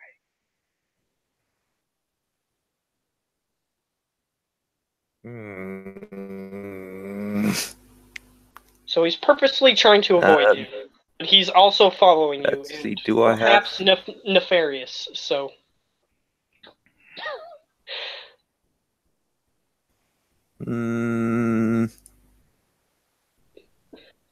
I mean, you are a like a gunsmith. You can just shoot him if you want. He has 3/4 Take cover. aim and fire. Let's see if I have it all set up correctly now. He has 3/4 cover, but you have enough accuracy that you probably can hit him anyway. Do a 360 no scope. Yeah, Aerosan. Yeah, that's do a basically what I'm 360 going no to do scope. nearly. 360 Well, that's no nearly scope. what I'm gonna do. Well, go ahead. Roll at disadvantage because you're doing a 360 no scope. 11. It would have been an 11. Oh, actually, no. That's yeah. I would have just. That's my sharpshooter ability, just giving me a -5, but giving me 10 more damage. However, you still miss him. You hit the cover he's hiding behind, and now he's not that stupid. He realizes that you know where his position is, and he's just going to start running away.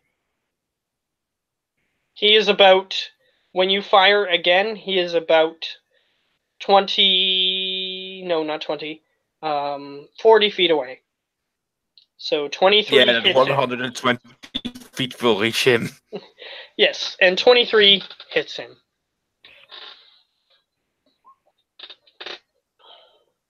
For 10 damage. Alright, he goes, and he falls to the ground. Just quickly bolt to him and have gun trained on him. Okay. He's lying on the ground, motionless. He's lying on the ground, yet I can just move 30 feet, so I'm still 10 feet away from him. Yeah. He's still lying on the ground. And that's all I can do. When you reach him. When you reach him, so you take as many turns as is necessary to get to him. When you reach him, he is lying on the ground, motionless. Turn him around, try and see who it is. You flip him over. He just seems to be a cloaked figure. Apparently, he has one of those veils across his face, so that way you can't see his face. So you'd have to bend down to take the veil off or do something else to take the veil off. Yeah, take the veil off. Is he even breathing or still alive? That's a lot of questions. Which one do you want to deal with first? Do you want to take the veil off? Do you want to check if he's breathing? Which one do you want to do first? I want to check if he's gonna stab me. If I don't check if he's gonna stab me very soon. That's fair. So make a medicine check. No, I said I want to check if he's gonna stab me very soon. I said. Well, you don't know that. Like, is he waiting for me to do something with him that he see an opportunity to stab me? You don't know. And there's that's no way what I'm for checking you to know. for. If he's like clutching a dagger or something. You don't see a dagger in either of his hands. Okay, then check if he is still breathing.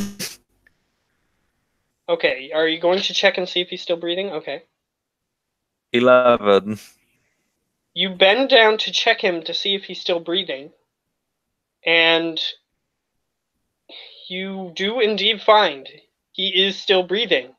However, since you bent down to check and see if he was still breathing, he lunges towards you, and from under his cloak, where his wrist is, comes a hidden blade that just stabs into I told you I was checking for that first. You said to see if he had a dagger in his hand. He didn't have a dagger in his hand. He had a dagger on his wrist. Damn it. That was like so obvious, man.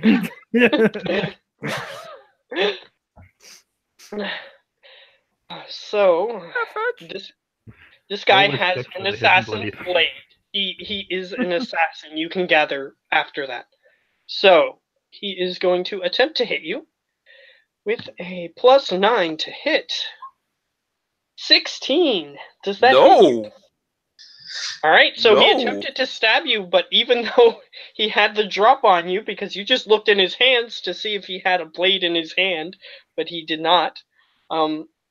And he just reaches up, his wrist ejects this blade, and you manage to just step back, expecting something like this may have happened, even though you didn't see a weapon in his hand.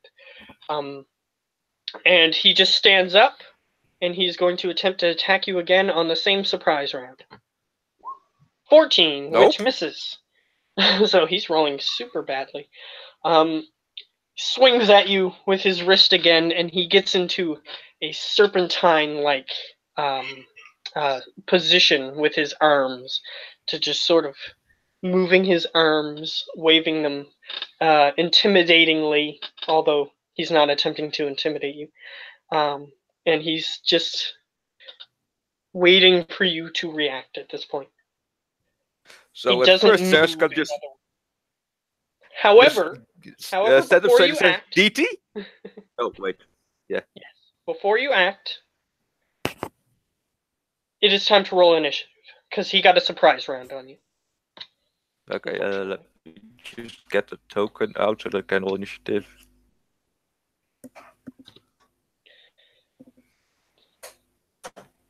That's a 10. Okay, you need to reset everything for the initiative order. Yeah, I'll just go poof, poof, poof, and then I'll just put 8 in Sir Barlow's place. And descending. So you are faster than him, so you do get to go.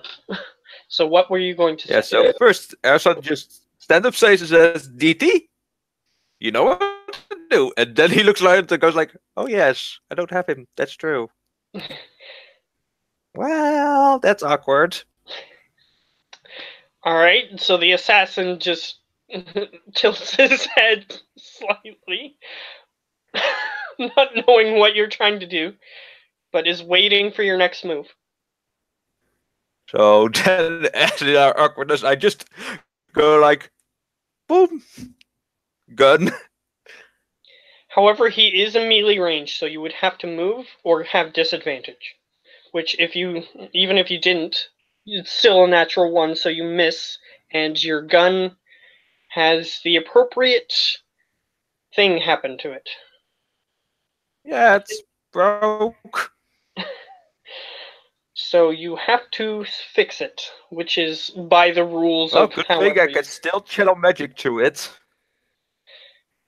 Yes, you can. Which I can however, since I use my action right.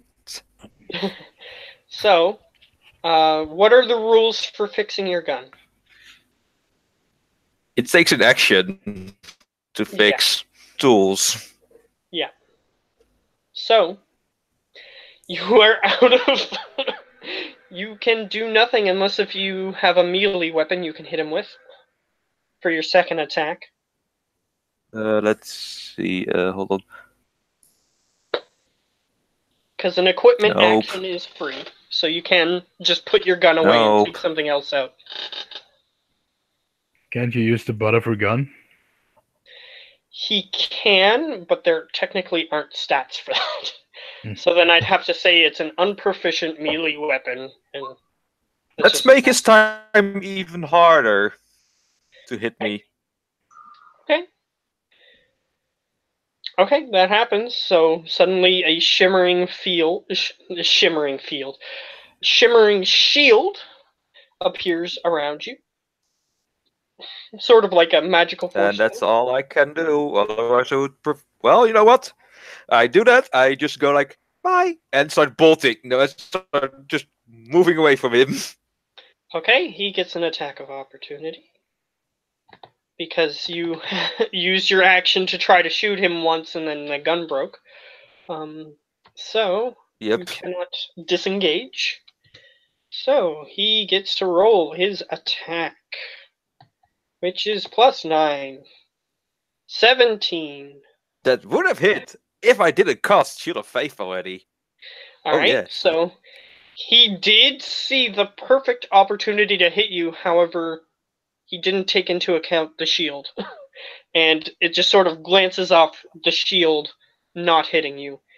And you hear a come from him, frustrated, as you begin to run away.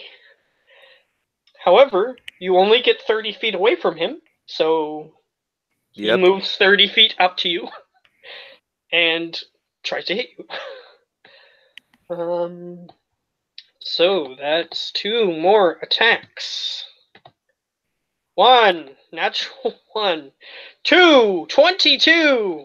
Finally. That hits. So you see him as he attempts to hit you, but it glances off the shield of faith again, and one of his wrist blades just snaps. And he goes, and then he just gets really angry and just recklessly tries to hit you. And this time it hits.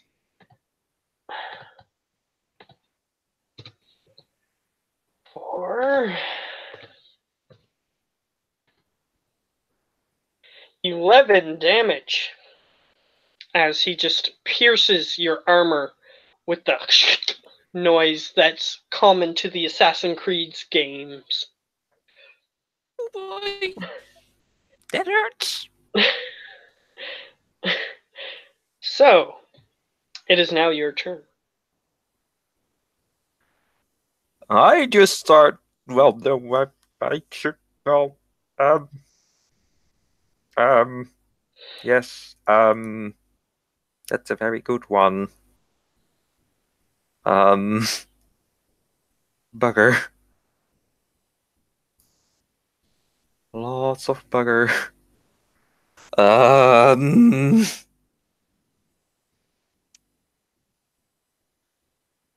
Good thing I can channel magic to my gun. And tell him to fuck off.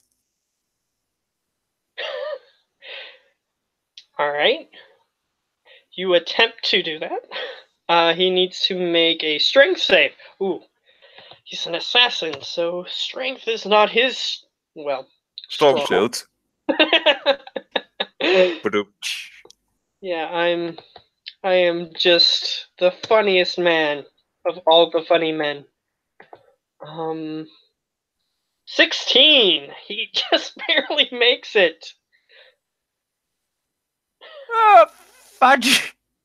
But he takes 8 damage. Nope. So, oh, he doesn't take the damage? Yep. Okay, so he does not take 8 damage. Instead, he just does the thing that is, for anyone who has played XCOM, is familiar with, when you just stand next to someone with the shotgun and then they just duck under it somehow. And they just go like this, and then the gun just goes, the bullets just go everywhere else except on them. So, that happened. Anything else? Fudge.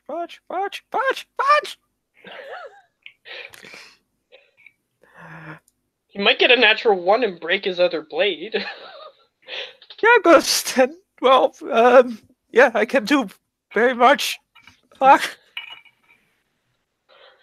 Alright, so if that's your turn, okay. So he is going to...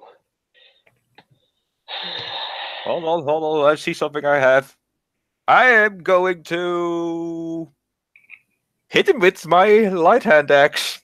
Well, my hand axe. Yeah, it hits. Okay. For 7 damage. So less than your push away damage. Hooray! Okay, he goes, ugh! And he continues to roll. Oof. Ouch. Alright. So he hits you with his hidden blade. 4. Where is the damage? Here it is. Bada boom. Bada bing. Oh, wait. There's 2 more D10s that I need to add to that. Okay, stop. I want to stop you. I'm already out then. Oh, you never know. You never know. You never know. What he will roll with 2 hit points? Oh no, he's +4, so I'm out. Okay, so, as you expect to be laying on the ground, bleeding to death, realize that you haven't been hit with lethal attacks. And the cloaked figure stands over you, looks down at you, lifts his hood, and you see a familiar face. The one who is so obnoxious to you. Howler, the general of the, or the admiral of the Aquan Sea. As You forgot Grand. Grand Admiral of the Aquan But Sea. before he goes out, he just curses him in Elvish. And he goes, I knew you wouldn't listen to me any other way. As you go unconscious. The thing Arizona would have said in Elvish was, "You stupid fucking moron." And he puts the hood back over his face. And as you lose consciousness, you begin to feel him pick you up. And that is what happens for now. So I knew that you would get a kick out of that after all that.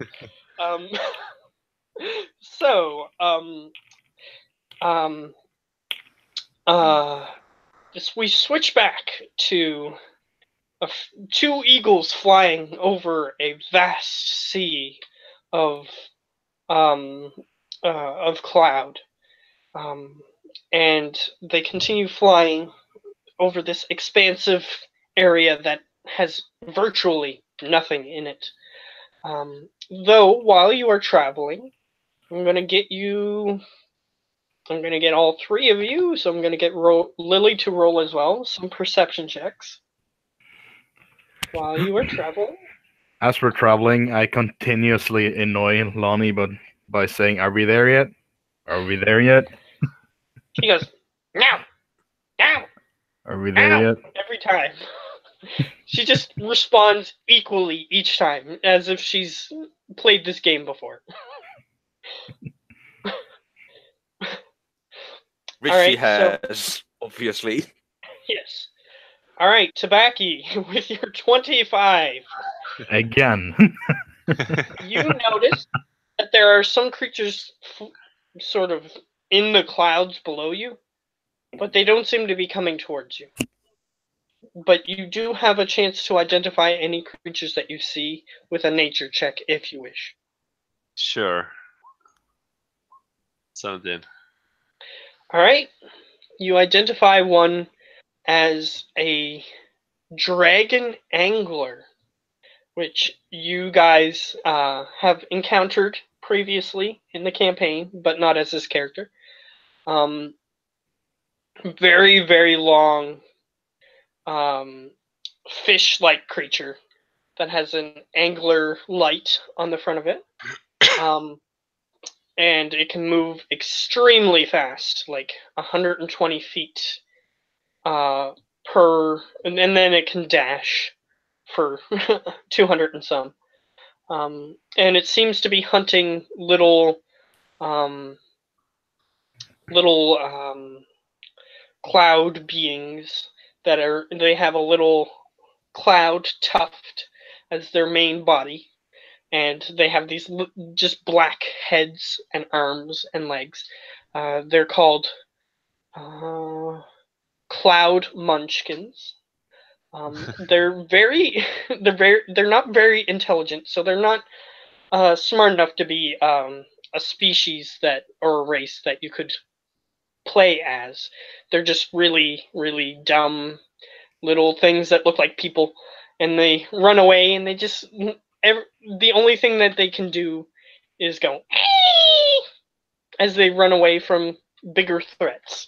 That's all that they do. Okay. And the anglerfish is attempting to hunt them. So you see a large group of them running away from this huge dragon angler, just eating like 5 of them before having its fill and then going a different direction. I'm getting a lot of Adventure Time vibes now. So yeah, I'll just hope that it doesn't see us, but in case it does, I'm gonna use my sanguine recall. So I'm gonna take some damage. He takes damage in an attempt to Get spells. get spells. And I'm gonna use my regeneration after that. Okay. So you hear for about the better part of an hour as this dragon angler is chasing them, and then inevitably gives up after catching a few of them. And the rest of them just sort of go, meow, meow, meow, meow, and then just walk off in a different direction. Yeah. Yeah, they're not very intelligent, but somehow they survive here long enough, so you're not sure on their reproduction methods or anything like that, but you know what they are.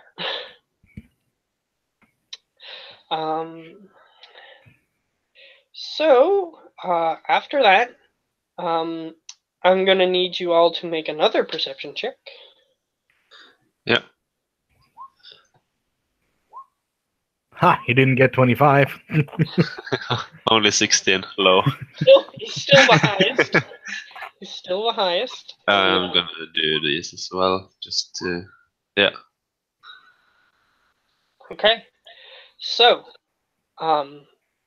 after a while of flying, following this trail that you've been left, it becomes approximately nighttime. Are we And there yet? at that, as you ask that question to her, she's just about to say now, but then she goes, yes, and she looks in the distance, and you see the tip tops of very tall buildings coming in the distance, showing up. And as you get closer, you see that there are stone buildings, sort of square stone buildings, kind of Greco-Roman style. Cobblestone streets, and it's all resting on top of this cloud that is just up a bit higher from where you guys are currently. Like you're flying like 40 or 50 feet above the clouds. And this one is like 80 to 100 feet above the rest of the cloud line, as if it was gathered together and built up to make a hill that the city could perch on. And some of the buildings are much taller. There are spires in the city. Some apparently have platforms on top. You're not sure what their purpose is. But either way, you are approaching the city. Is there any place on the outskirts of town where it would look safe to land, and maybe somewhere we could bring the eagles in as well? Yes, there are multiple places that you can land on the outskirts.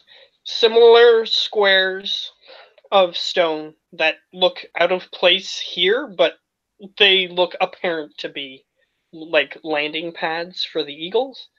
You can land there, or you can look at one of those spires, which is the stables. You can attempt to go to one of those if you wish, but those are in more dangerous territory. But these landing pads are on the exterior of the city. But on the landing pads, there's no like buildings or anything. Not directly next to them. You have to go along the road a little bit, and then you get to buildings. I mean, you are on Eagles. There's no rule against landing on buildings, especially because this place is ruined. Like, you can see some smoke coming from different buildings and whatnot. So this place is under siege, or not. You're not sure. But either way, the city is not in its normal functioning order, so it's not like it's a faux pas for you to land on a building if you wanted. So yeah, I'll just So you can say. do what you want. So Ask the blood. it be getting late. Maybe we should fortify somewhere. Yes, and as you're approaching the city, you see that the light source is being obstructed by the buildings, so it is getting dark.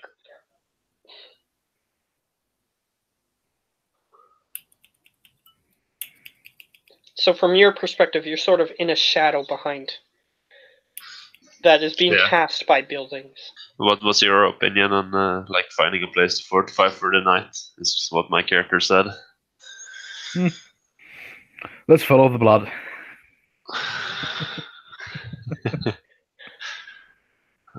The blood would take us to a giant.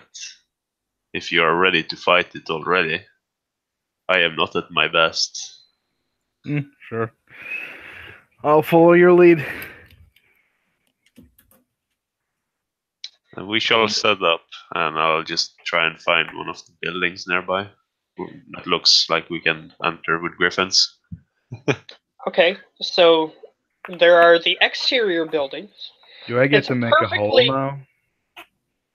There's a perfect... Sorry? What did you say? Yeah, I was We can pick any building. I can just make a big hole. Well, we wouldn't want everyone to know we're here.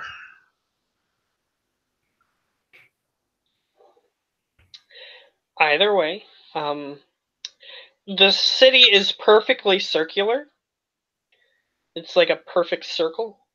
Like if you were from a bird's eye view looking down, it's a perfect circle. There are no exterior walls around the city. It's not like a walled city or anything. There's just the landing pads that lead to roads that are circular around the city. And then you can, it's sort of like spokes in a wheel. There's different lines that intersect into different sections of the city. And then there's other lines that branch out from there to make the rest of the roads. So the main roads are the big spoke-like roads, and then the other more smaller roads branch off from there. So the landing pad is near one of those. There are no guards at the moment, like on the exterior of the city. I was thinking more of like just flying to one of the buildings. Okay, so how far in the city do you want to go?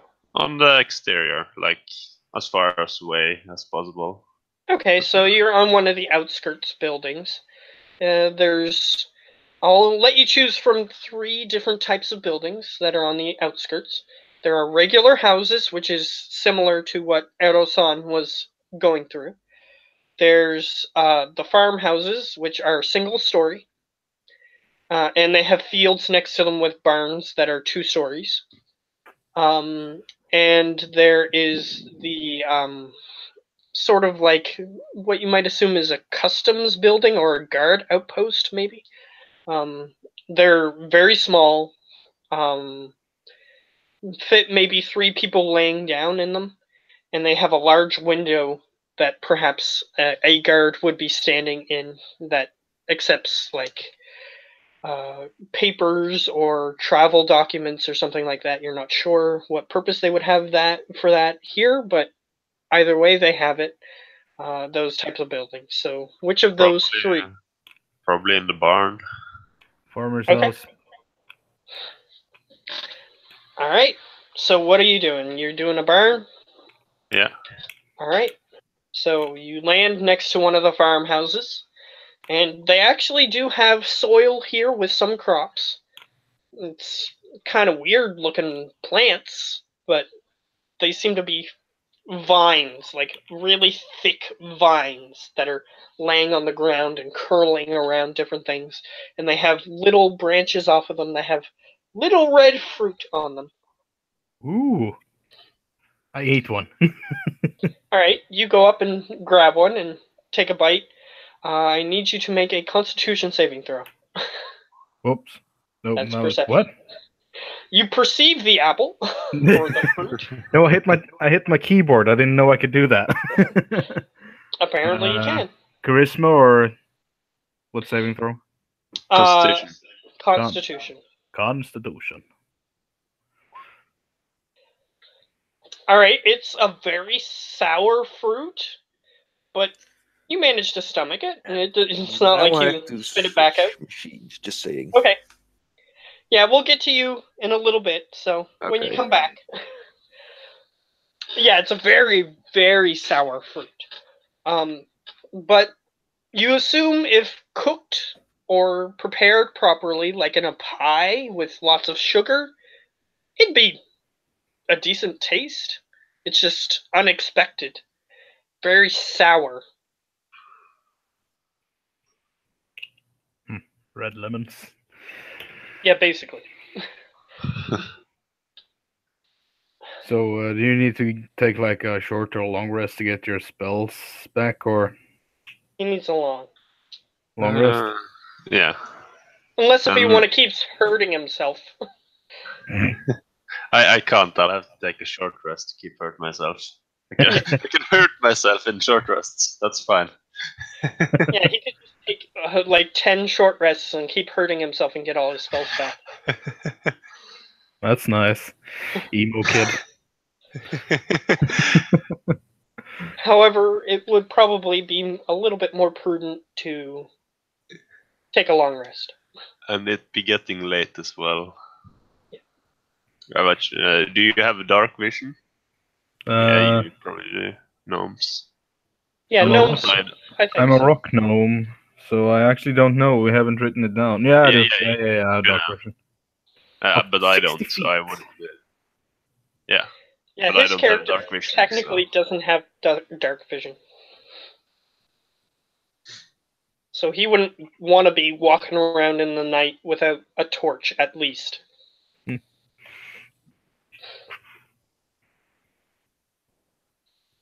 So he tells you this. Do you want your puppets back? Yeah, they would be useful. They have served me well so far. So we kind of start trying to pull out your puppets. Yeah, again, they have like bones broken in weird places, but they're still usable. And the next time that you cast the spell, you can repair that damage to them. Yeah, we pull out one of the hands on its own. Yeah. And it's just sort of still wiggling, and the one that's controlling it is like trying to reach the stump towards the hand. Is it like are they like zombies or? Yeah, they're undead. Undead, okay, zombies. Yeah. So we're gonna take a long rest now, right? Raise undead or create undead. I'm not sure what the exact name of the spell is, but that's what he used. Undead. It's just flavored. Yeah, I used animate undead, but it's flavored to where I basically I just control the corpses. Yeah. Well, as we're taking a long rest, I start to fix up my polar bear. Yeah, during your long rest, I'll say that you can take out the polar bear and completely assemble it properly. I'm not sure why your character would have put it away, but he decided to do so for one reason or another. Just kind of forgot that I had him. Well, yeah, I know you as a player forgot, but I mean your character, what his motivations would have been to do that. But either way, you have it, and its brain and everything is still intact. It's not destroyed or anything, so it remembers your journeys that you had it on with you. And it remembers any orders that you would have given it. Like you programmed it to do this certain thing at when you say this certain word, that sort of thing. So remember, you would be able to control it. Its motor functions are fine. It just wasn't assembled, so you just reassemble it, and it's back in working order. Who's a cute little bear? And it just goes with a metallic grind behind its roar.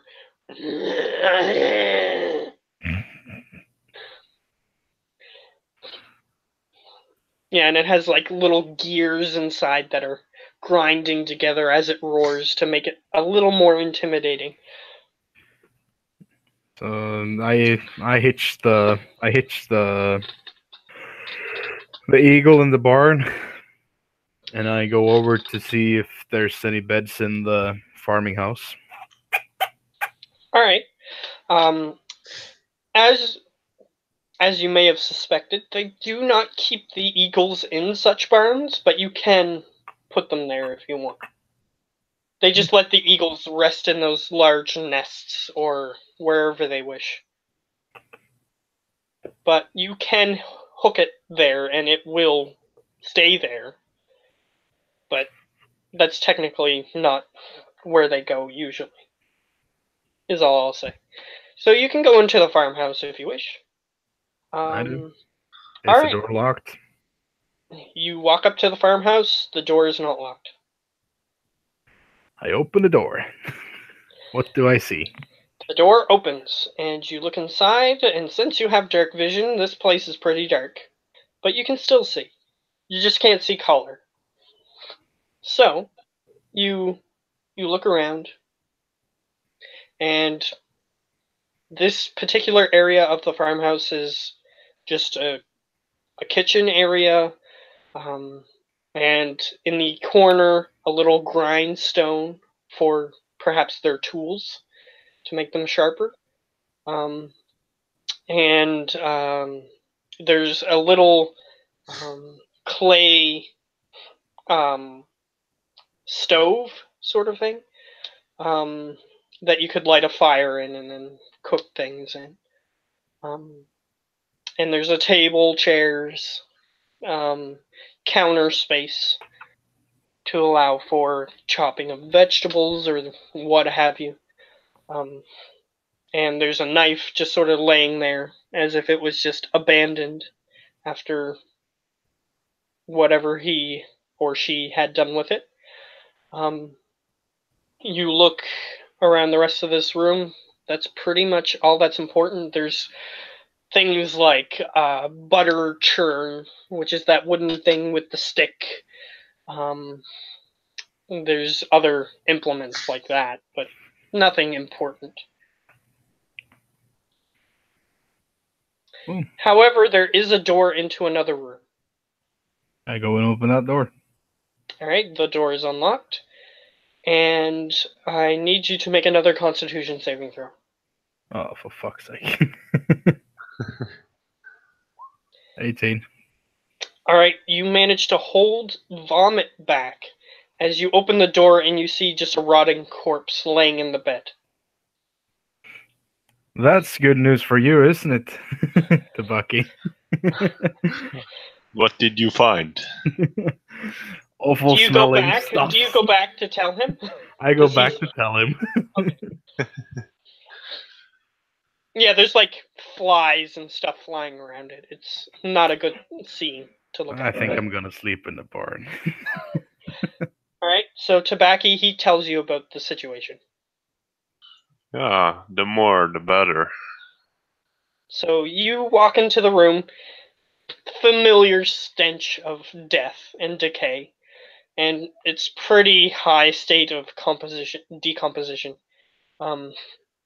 It appears that some sort of flies have gotten to this corpse. Though the flies look strange.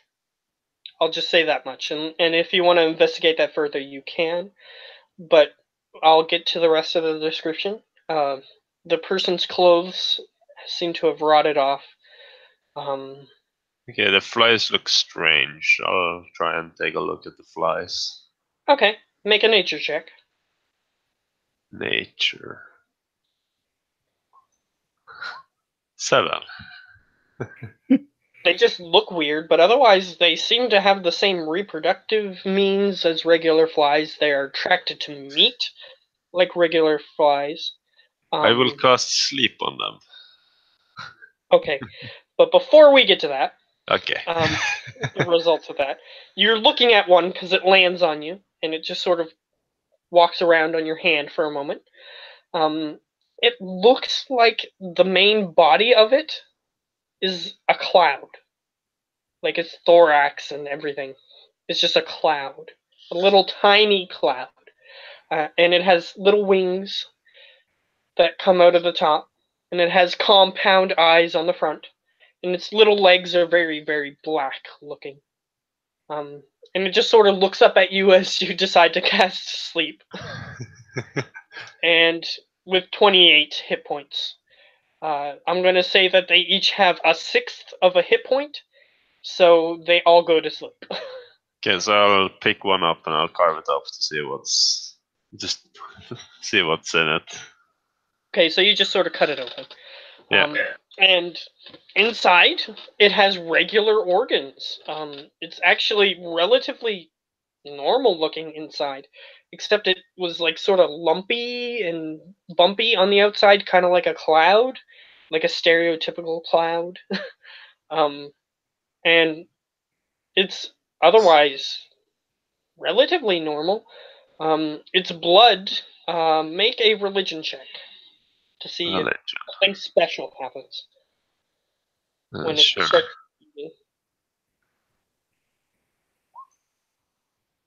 14. It bleeds a green ichorish, like ichor type blood. It's more thick than normal, and it sort of just crawls up onto your finger a little bit. I'm not sure what that means, but or you can decide what that means. Is what I meant to say. And I'll look at the corpse. What kind of person does it look like it used to be? Like. Well, it has decomposed wings, so you assume it's an Aarakocra. Okay. I will revive it. Sure. And I'll tell it to join the others. So you're going to attempt to raise it from the dead? Yeah. Okay. So you using raise undead to do that? No, does it have any blood left in it? Or any flesh, or is it like completely skeletons? It's not a skeleton. It has like bits of flesh on it, and there's like the blood is black because it's rotted, but it's still there. Yeah, okay. In that case, then I'll revive it. And I'll pull it into the other room with the others. It's called Animate Undead, but I call it Voodoo Puppet. Okay. So it looks like it still has bones and stuff, like protruding from its half-rotted skin. But the black blood starts to turn into like a thicker ichor like liquid, and it just sort of starts flowing over the exposed bone, and it just sort of looks over at you, expecting orders. Okay. It looks weak, so I'll just tell it to feed on the flies. And I'll join the others. It starts, this is kind of gruesome, but I'm sure you guys can handle it. It starts picking into its flesh and digging out maggots. And just eating them. Because you ordered it to do so. That thing is not going good. That thing is not going into my bag of holdings, I'll tell you that much. It'll serve its purpose here and it'll be done. Though it does have similar stats to a regular Aarakocra. Okay. So it can fly and do other similar things.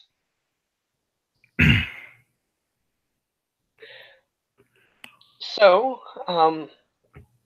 yeah, you guys go back in the barn, I assume? Yeah. Okay. So you guys are going to rest in the barn. It's not a barn it doesn't have. It's not a livestock barn.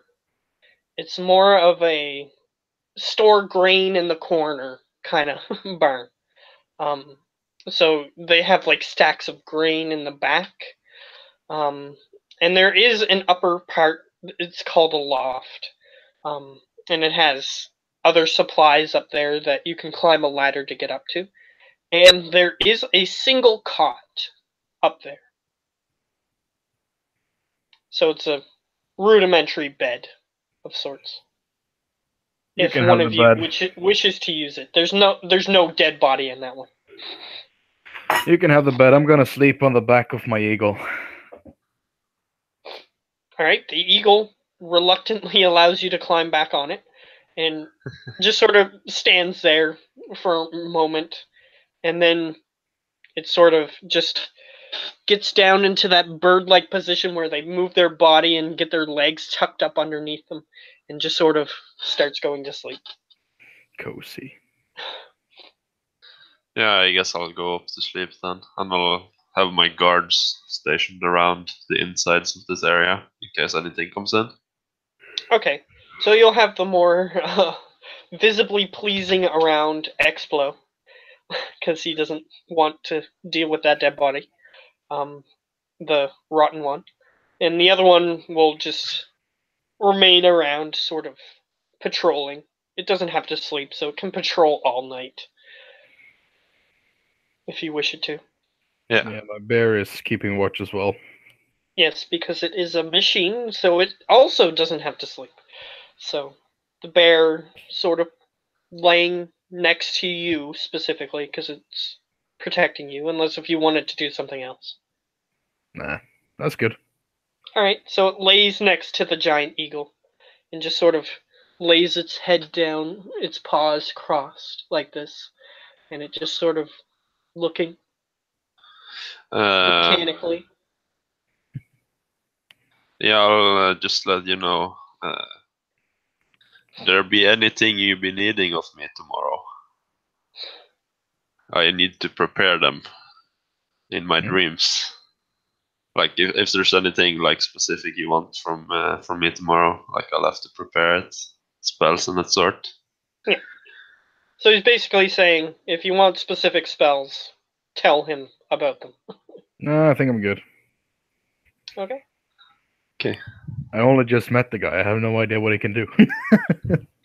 Well, if you say that, then I'll just say, well, you be having some of my blood, and it will protect you if you wish. Sure. Okay, so I'll remove Son of Truth, and I'll give what's it called? Warding Bond. Because then you'll have resistance to all damage, but I take the damage as well. Cool. That is kind of cool. All right. Anything else that you're wondering if you should switch off? I think I'm good now. Okay. Great. Now, he's still not back, so I'll wake you up. I was going to switch to him waking up first since he wasn't playing for a while, but since he's not here, we have to continue. So, you guys awaken in the barn. And Tabaki, as you awaken, one of your undead creatures is just sort of standing above you. Just sort of going.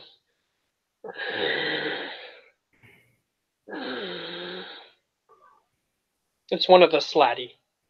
Okay. Did he order a happy ending in your dreams? No, tonight the blood did not speak to me. But it looks weak, and I will refresh my spells. Okay. So you're going to cast Raise Undead on it again? Yeah, on my 4 people. Okay. So I'll use 2 4th level slots. Okay. And then I will also hurt myself to get back one of those slots. Okay. Did you examine it before you healed it?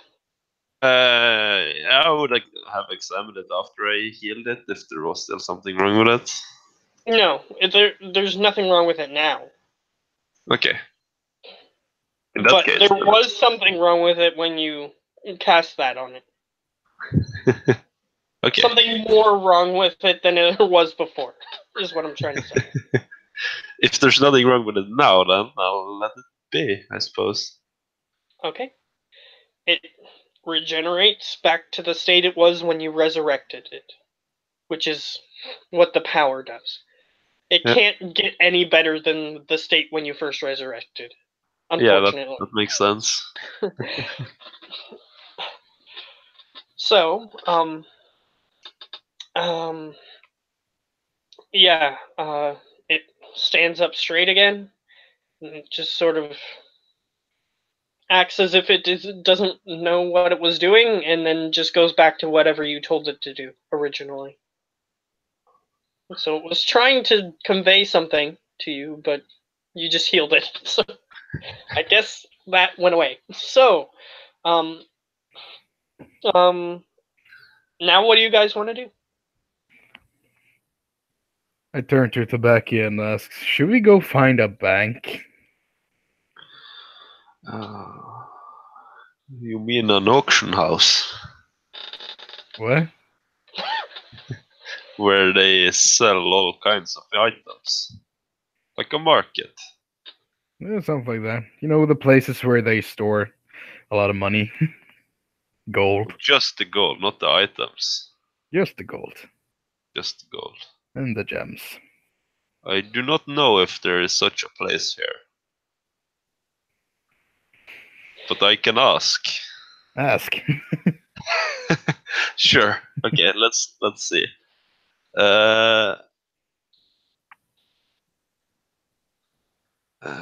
Which ones of those were it again?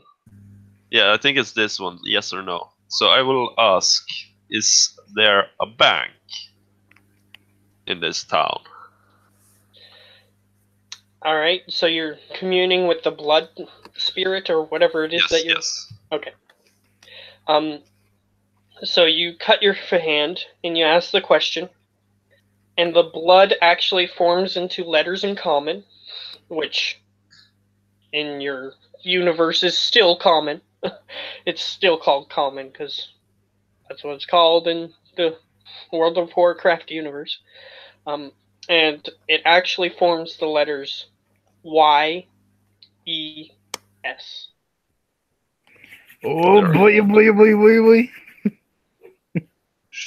But should we be going there?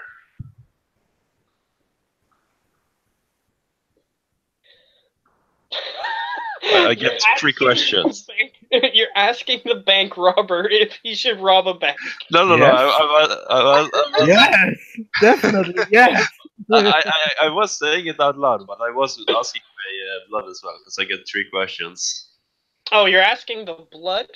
As well. Okay. It starts rejoining back into the straight line of your cut. And then it starts forming different letters, but a lot more. It says, outcome unknown. It's basically going to be a magic 8-ball. I look at the back and said, that's good, right? Yeah, it can't predict the future. Like, if it's a good idea or not. Well then. Well, before we be going to that bank, are we in a rush dealing with this giant? I asked the blood for my last question. If we're in a rush. It recoagulates back to the way it was. And then the letters form. It can respond with a small phrase. So it's going to respond with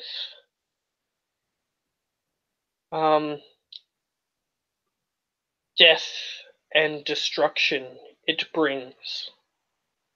That's all it says.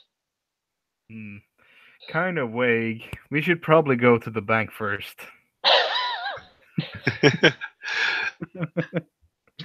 It's basically trying to say it's going to smash a bunch of stuff, and the longer you wait, the more stuff it's going to smash. So it's up to you, is what it's trying to say. Yeah. But it can't just give you an entire paragraph. Can't it just give us a manual? You have to go here, here, and here to win this level. Yeah, it cannot do that. Unfortunately, it cannot do that. So yeah, I'll just say, so I can be coming with you to the bank, but we need to deal with this at some point. Within the week at least. Beast first or bank first? Well, I'll just say, as the magical sky god of this universe, you don't know where the bank is. We don't know where the creature is either. Like that. I suppose so, but you did see a vision of it coming out of a building. A particular building. And attacking a bunch of people. So you do know that building. Maybe it came out of the bank. Maybe that is the bank. Maybe it's just holing up inside the bank. Okay, doesn't want anyone to steal its money. Here's the deal. We just walk into town. The first thing we see, we do. Sounds good? Make a persuasion roll. Huh? Make a persuasion roll, he said. So he's just doing it for his own benefit, so you don't know what the... Okay, you got a 10. The blood was unclear. I will go with your plan for now. Not that hard, is it? Yeah, you know that the blood, unless if you're specifically asking for, like, casting a spell for future divining, it usually can't tell you that. Yeah. So, since the blood was unclear, this must be what we were supposed to do, just wander around. Of course. You can interpret that as however you wish, so sure. So I guess we'll start wandering out down with a bunch of corpses and a robot bear. I'm riding the robot bear. Do we take the griffins with us as well, or do we just leave them here? Eagles. Yes, but what do you want to do with them? Okay, so I get on one, and I assume Lily gets on the other, and we just walk down the street. Yeah, she and Garfield get on the second one. But she goes, I want a robot bear. As she just mumbles under her breath. Well, if she actually gets the stuff, I can probably build one for her. Yeah, it might not work as well because she's not an artificer, so she can't control it. But she could still have one. Let me rephrase that for you. We can build one for her. We can build, yes. Yes, his but character... I don't know you yet. Yeah, his character is an artificer, but you haven't encountered him yet, so you wouldn't know that. So, as you guys begin to wander, I'm going to do what I wanted to do before, but he wasn't here. So, Eros-san. Yes. You awaken inside what looks like an abandoned building, and you're sort of just opening your eyes lazily, and you hear what sounds like a bunch of people walking around near you, inside perhaps the same room, or at least the same building as you are currently in. However, you are still super tired and sore. Yes, from your previous encounter with a few things, not just the fight, but falling a few stories a couple of times. That also wasn't healthy for you. Well, actually, The fight did the most damage to me. Yes, but still falling a few stories is not healthy. Yeah. So, you begin to lull awake, and all you're currently looking at is the ceiling of this place, which just looks like a stone roof that you've seen of other buildings of this area. Just grimble lightly and roll over. Like, All right. 5 more minutes, Mom. Are you rolling? Your bed is currently against a wall. Are you rolling towards the wall, or are you rolling towards where the people are? Well, since I'm curious about the people, I'm just rolling towards the people to see who or what is going on. All right. You see a large group of Ifriti, just sort of leaning against their weapons, resting, preparing their weapons, sharpening their weapons, oiling up their armor, that sort of thing. 3D weren't the Jinn. They're They the were fire Jinn. So roll over and try to spot Howler. All right, make a perception check.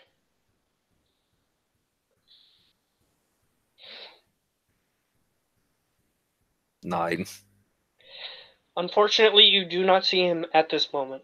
He might just be in a different room in this building, or he might be hiding, as you know that he is prone to do, but you don't see him. Yeah, that short stock is hard to spot. So I slowly raise all groggily. Alright, you sit up in the bed. You feel a few sore points. Mostly not from the fall. Your fall damage has completely healed. But you're still a little bit sore from when you were stabbed by hidden blades. However, you start looking around the room, and the Ifriti start to notice that you are conscious. And one of them comes over to you, and he says, "Oh, I don't know if you remember me. We kind of flew away from your distraction. It didn't work very well. At least for you, I mean." Yeah. He's sort of looking at you, sort of expecting you to just yell at him. Yeah, also just goes like, not my bad. I'm just tired right now. Otherwise, I would have, been yelling. Well, needless to say, I located these. And these are... And he motions to the other Afridi in the room. Oh yeah, that's a good thing. Yeah, some mysterious figure dropped you off. Don't say small, thinks high of himself and is very smug. Well, I can confirm the small part, but he didn't really speak much. He just said, "Here, take this," and threw you on the front of the... And he's sort of laughing, but he realizes that it was you that this happened to. And he goes, he sort of just threw you on the front porch of this building and went off somewhere. Yeah, I know enough. Exactly the person I expect. Well, I hope he's an ally. You could say yes, we could say hate, love relation. He goes, well, someone half on our side is better than no one on our side. He sort of chuckles to himself in a very depressed kind of way. Like he's laughing because he doesn't know what else to do. He's sort of in a dire situation. So Harrison slowly stretches out, just all going like, ow, ow, ow, ow, hurts. He goes, got pretty beat up, huh? Yeah, guess by who? Your friend? Yeah. He No. didn't have the knowledge or head on his shoulders to say, hold on, I'm this and this guy. No, he wanted to have fun. Well, maybe he just thought you wouldn't listen to him. Due to the fact that you don't like him, apparently. Well, we are in an unknown place, in an unknown world, in a very dangerous world. I think I would rather listen to him than, well, being all alone. Maybe he didn't know that. But I don't know this person anyway. Why am I speculating? Very true. He goes, you know better than me. So I guess you're more correct. However, I suppose I should give you a situation report, since you Yeah. are technically one of the appointed leaders. Your Black Aarakocra friend is currently doing some scouting, not too far from here. And how are things, well, going in the city? Cause I was running around for a long time. Well, your distraction drew some attention, and the giants, they ordered repairs done to what you destroyed, and everything else that was destroyed by them. The only reason we know that these orders were given is because we see minions picking up rubble and attempting to piecemeal it back together. Well, good thing to know that my distraction half worked. Well, it at least gave us an opening for, well, these guys to give us a signal to where they were. It's probably why you didn't know where we went. No, I assume you were looking for us anyway. Yeah, I was more looking for my Black Aarakocra friend. But yeah, if that annoying chick at least listened a little bit, which it didn't, I was just very unlucky. Well, things would have got different. Well, we did glance back a few times. It looked like your bird needs a little bit more training. A little is light-handed. Come on. It just flopped around. It flopped around, it barely reacts to anything I try to do with it, and well, just completely ignored me. Sorry. Just watching you fly around it's just a little funny. You have to admit. I can say I couldn't see. I was more panicking, screaming my head off.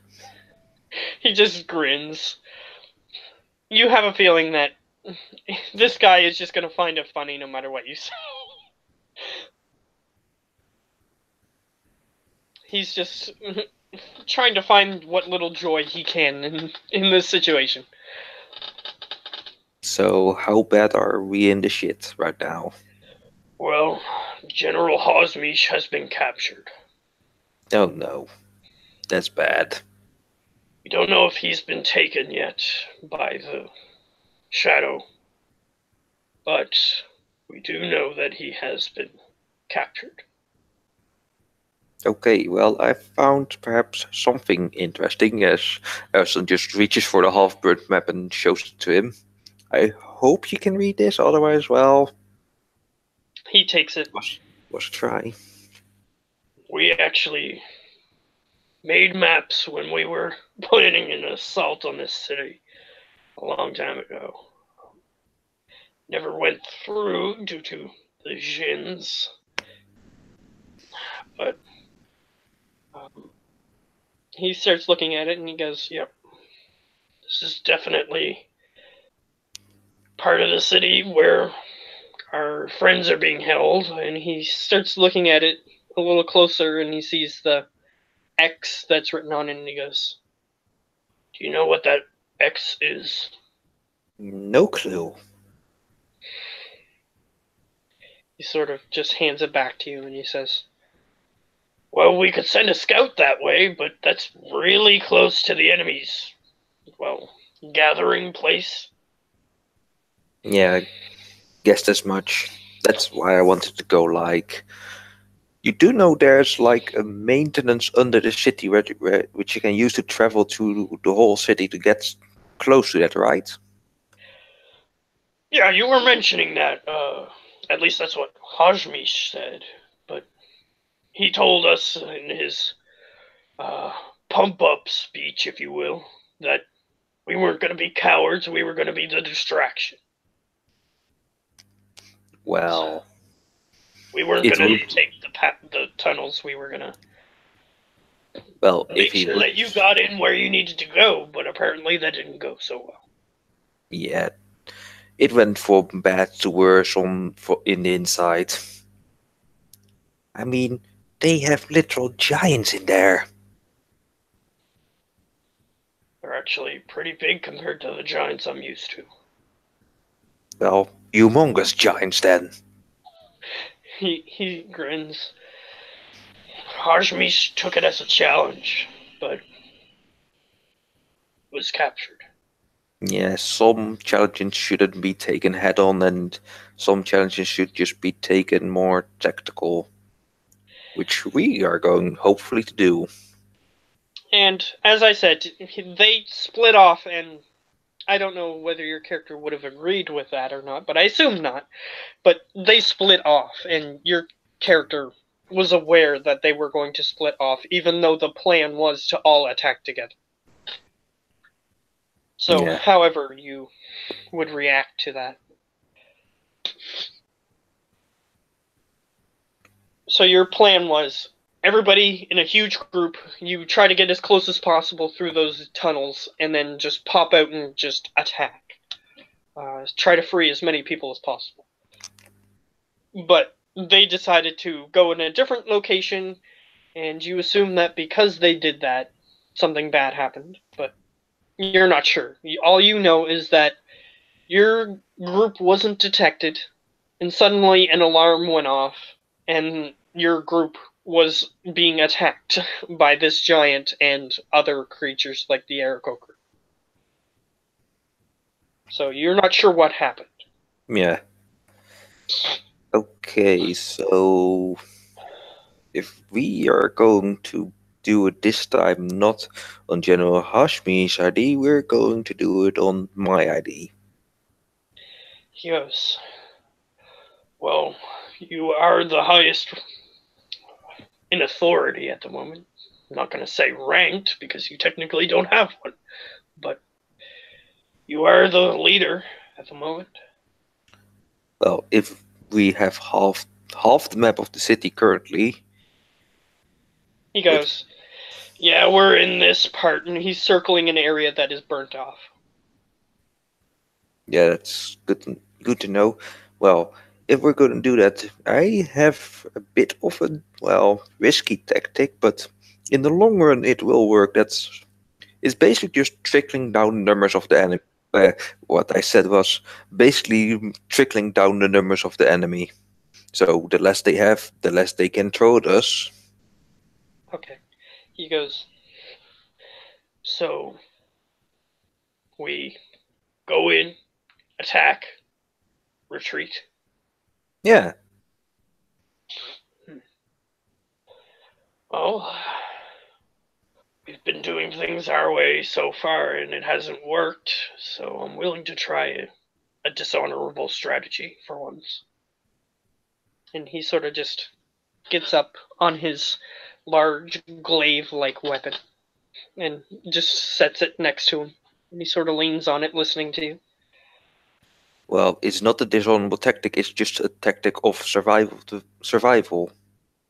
I mean, they obviously outnumber us and arm us as well, so we just have to play it smart. He goes, I'll forgive your ignorance, but we do have a code of honor. It sort of has certain rules, but if we're dead, it doesn't really matter. Yeah, I mean, if we were to throw ourselves all at once at it, then sure, we would be dead. So if we want to give ourselves an edge, we have to play it more smart, so to say. He nods. All right. I'm willing to go along with it.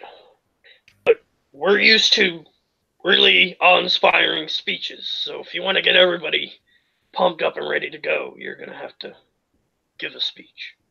Well, that is not my strong suit, I can tell you that. Oh boy.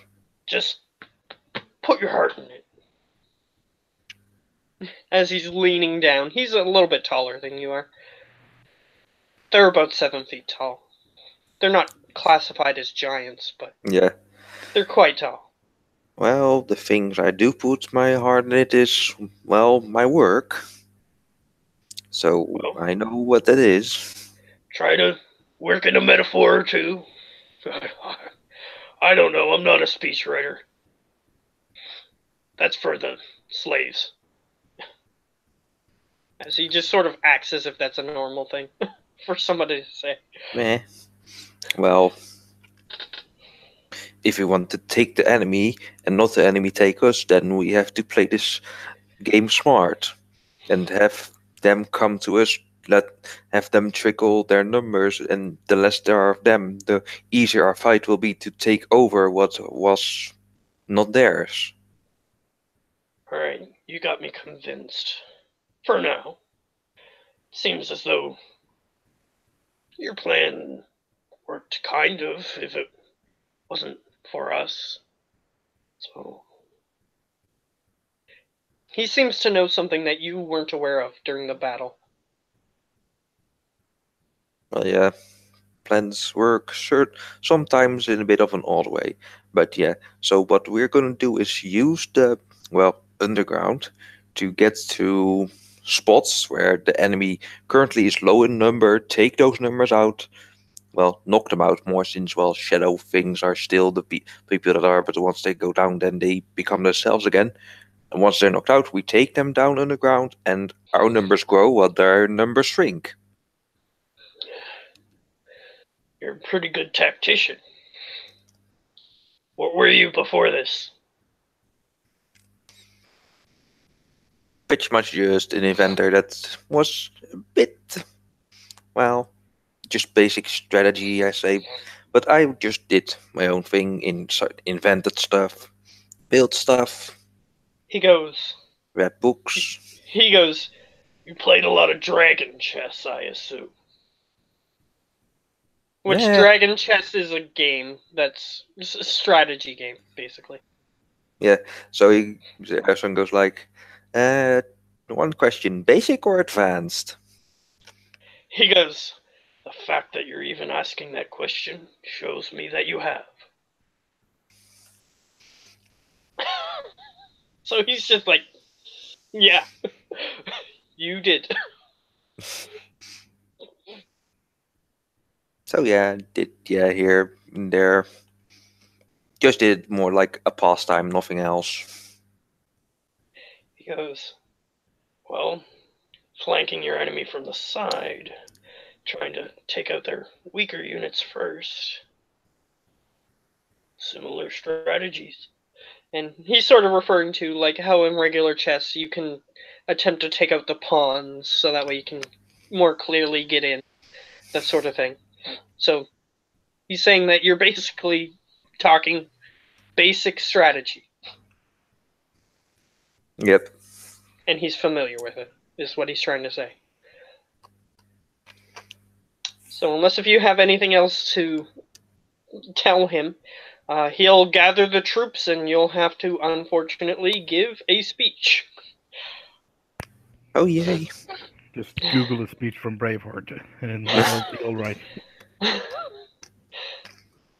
I will, it doesn't have to be complex. It's just whatever your character comes up with in the moment. I'm just if he comes up with something great, it's great. But if it's just something that he's just like, let's go kill the guys, that sort of thing, then that's what it is. I will just keep it as simple as possible in my head as I can. Okay, so he gathers the troops, and There are a few Aarakocra among them that are willing to help you. That are with the Jin. They're specifically the ones that the Jin ordered go with you. None of the ones that you've managed to recruit since have made it out of that battle, it seems, or they're elsewhere. You're not sure. Mm-hmm. So I just look at all of them, just take a deep breath, and then go like, "We are here for one reason and one reason only, and that's to take back the city. But as we know, throwing ourselves at the enemy has been failing." And you see the group of them start looking at each other, and they're sort of on the same page. They know what you're saying. They're shrugging and nodding. So we have to change tactics. Some might find this more dishonorable, but it is a more effective strategy that makes us come out on the winning side. And you see the guy that you were talking to. He's leaning on his glaive, and he's just sort of standing next to you, showing that he's approving of your message. So, if you know what is taking out the grunts and the fodder is, then you can guess what I'm going for. We're going to use the city's network of underground tunnels to take out, well, the cannon fodder, the weaker things, to diminish their number and add them to our own. And slowly work our way up towards the more stronger, so that we can eventually outnumber them instead of us.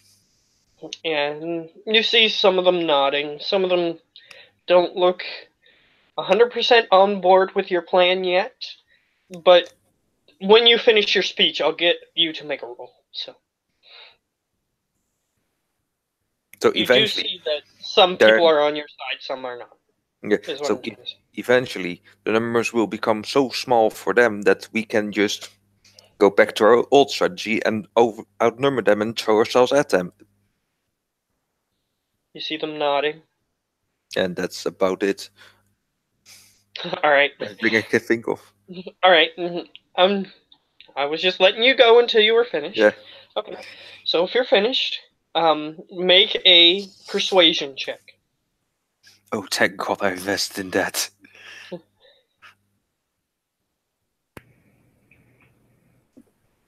It seems like some of them are not with you, but for now, they are willing to join you. Your friend goes, "Let's kick some ass," and then they go, "Yeah!" Yeah, so they were expecting something like that, but you didn't do that. That's fine. And then they just sort of go, and then he sort of pats you on the back as they start lining up to get ready, and he goes, "That might work with the elves, but for us, we just want to get pumped up. We just want to get ready to go. Yeah. So next time, if you want to give another speech to them, just throw in a few curse words. Just pump them up." Yeah, that's not my thing. Yeah, I will try. I promise. He nods towards you, and as that happens, you hear and landing on the roof, and then you hear some footsteps coming to the door, and they get their weapons ready in case it's something unexpected, but the black Aarakocra comes through the door, and he walked down some steps, and there was a door in front of the steps, and he comes through the door, and he goes, "All right, what are we doing?" Well, basically guerrilla tactics. Good. They're finally listening, huh?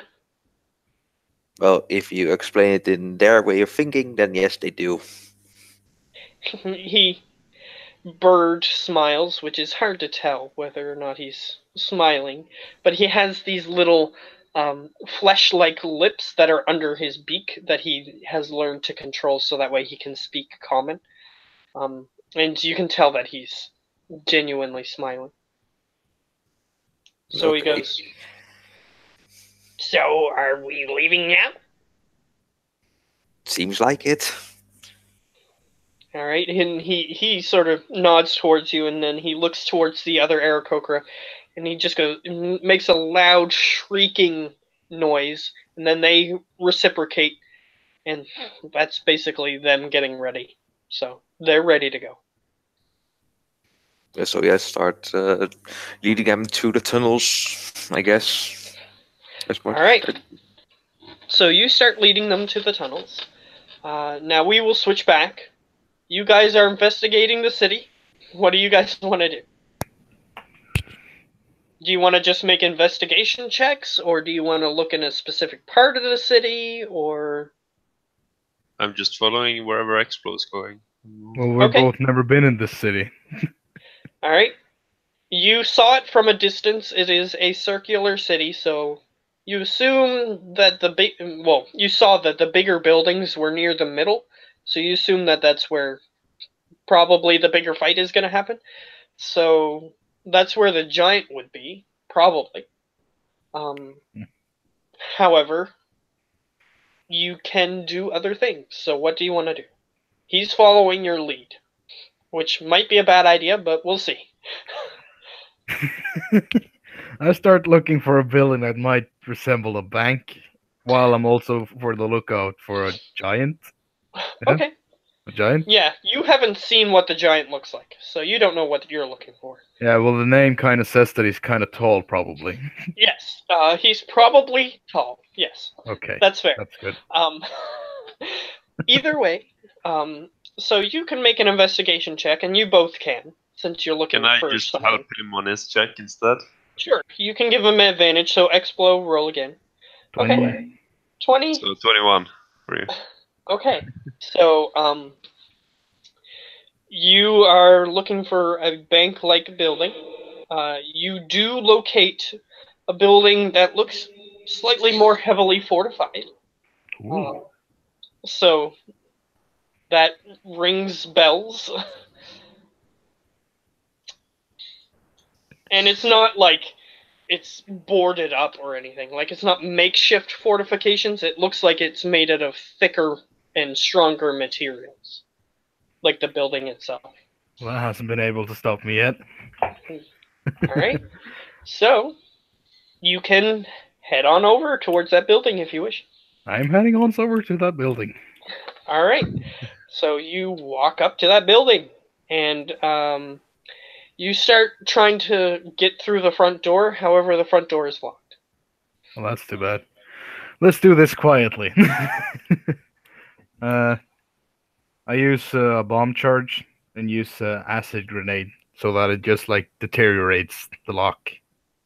Okay, I'm gonna get you to roll damage on that just to see how far it burns through. Just acid grenade damage? Yeah, just the damage.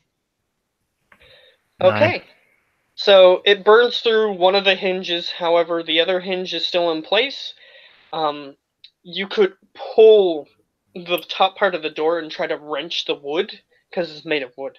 But there appears to be the lock is like a bolt that is going across, and it's made of metal, so it's like a bar almost. That is blocking you from opening the door. So you could sort of turn it a little bit, but maybe only you could fit through. Your friends might not be able to. Can I fit through? Can I see if I can fit through? Sure. Make a dexterity check. Which roll just click your dex on the sheet. The word dex. Dexterity. Where your stats are. Okay. No. You're having a hard time climbing up the door to get to the space that's open on the top. Well, let's take another acid then. Alright, you can use another charge to get the... Yeah, there you go. The other hinge is broken, and you can now pull the door to the side slightly so you can get through. Are there any big letters inside that says bank?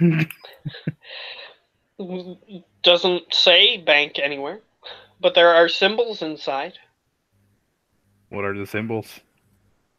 You cannot read them. What? You can't read them. You don't know what they mean, if anything. But you can see the symbols. They look like letters, but imagine you were trying to read as a person, as a player. You were trying to read Japanese. You don't know what the symbols mean, but they're symbols. What does it look like inside? Inside, there's a top part that has the lettering on it, and then there's a cage that comes down with a little hole in it, and then there's another stone part on the bottom. And you see chairs made of stone on either side. You see wilted plants. You see like another area that you can get to through another wooden door far beyond that cage-like area. And there is a wooden door on the other side that appears to have a lot of locks on it, just like this door had. And it leads to the outside. On the other side of the building. I approach the door that does not go outside. Okay. So, Tabaki, you enter this building, and you see the same things. Okay. Anything you wish to do while he's approaching another door? Or do you just wish to follow him? Yeah, at the moment I'll just follow him. Okay. You start following him, and you reach the next door. This door doesn't seem as heavily blocked or barricaded.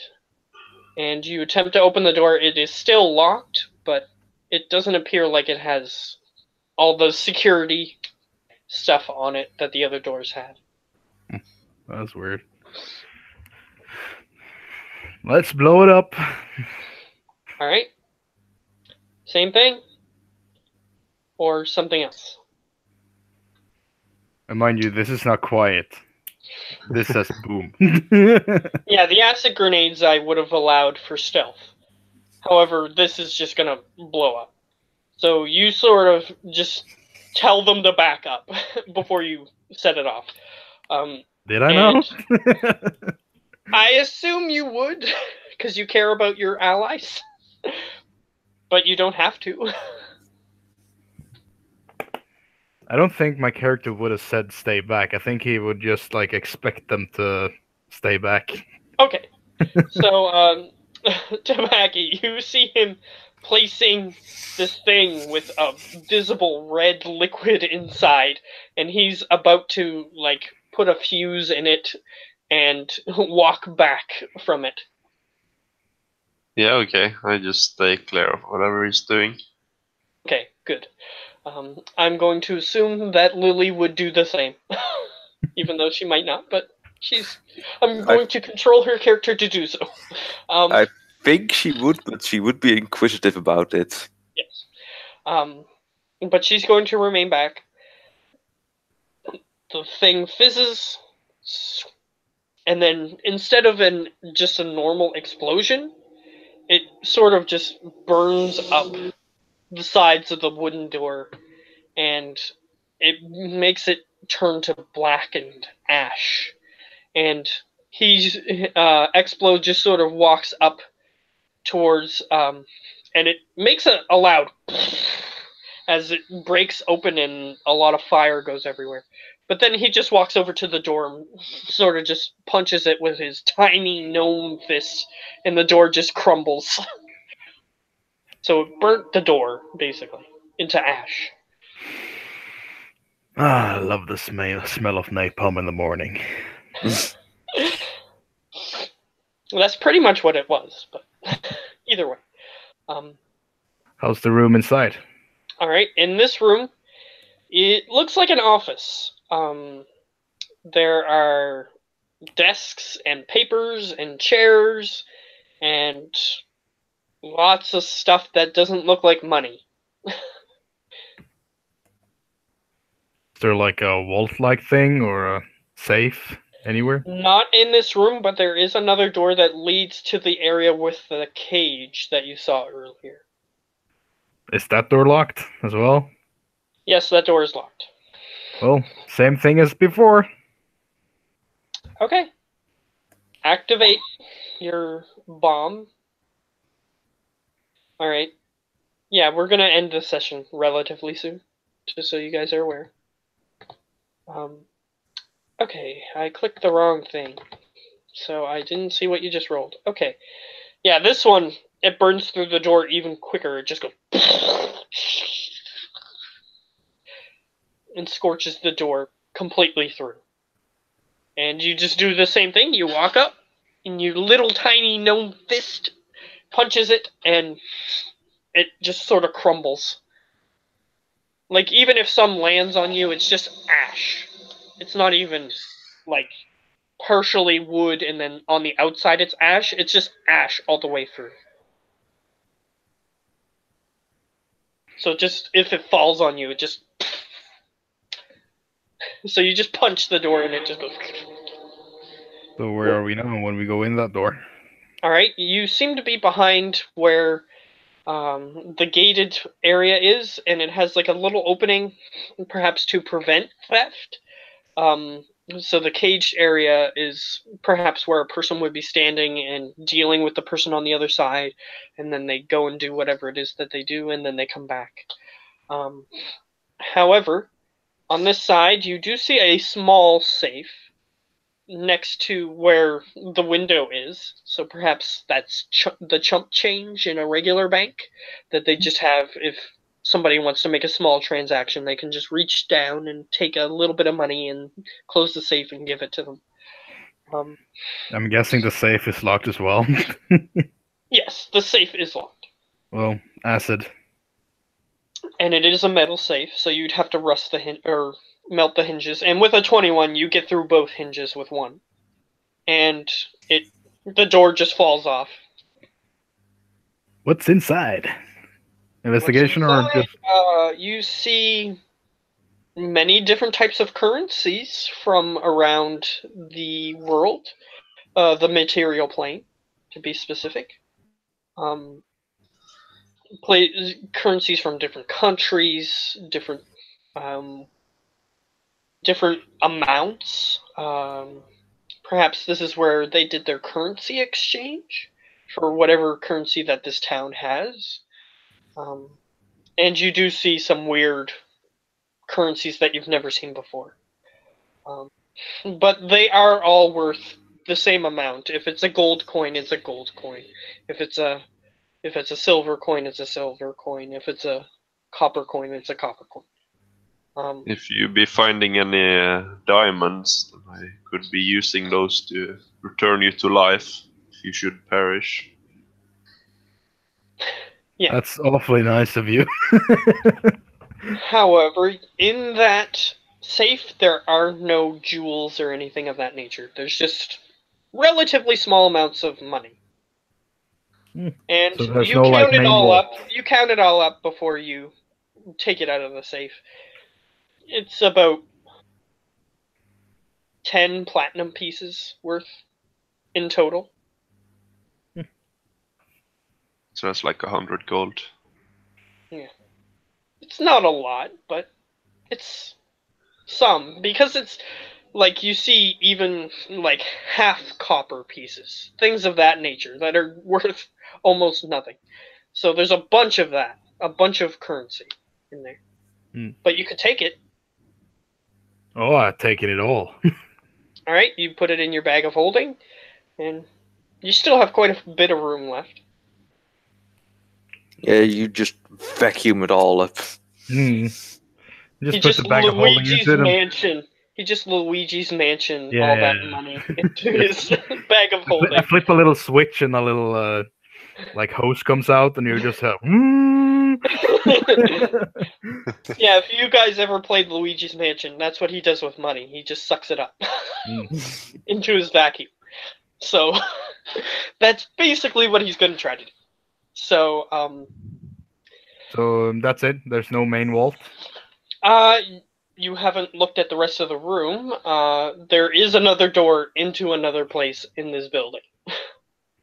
Well, let's go fuck up that door. It is locked. It is locked. Wood, metal, This door is metal. metal, acid then. All right. Roll your damage. Unfortunately, it only gets through one of the hinges. That's no problem. I still have 13 bomb charges left. All right. So you acid grenade that one. Unfortunately, as that door, the hinges fall off, you see on the other side, with your quick perception, make a perception check actually to see how quickly you notice what 100% this thing is. Do I get to Yeah. make one as well because I'm there, or? You can if you're just standing behind him. Yeah, sure. You have to be within threat range in order to, is what I'm trying to say. So 24, 5, 6, 7, 27. Yeah, That's you kinda notice it weird. before he does. He's just having fun burning the doors down and stuff like that. You see what looks like a tripod with some sort of firearm on top of it. And he doesn't notice it right away. So you have a chance to warn him and then take a dexterity saving throw. Okay, so yeah, I'll just tell you that there'll be a trap in the vault, and I'll put up my shield. All right. Thank you, Dodge. So you both can make dexterity saving throws. Lily was standing back, playing with the cat when this happened. I'm gonna take a lot of damage. All right, Tabaki, since you noticed it, you didn't warn him in time, it looks like. So he is going to take... But you managed to save.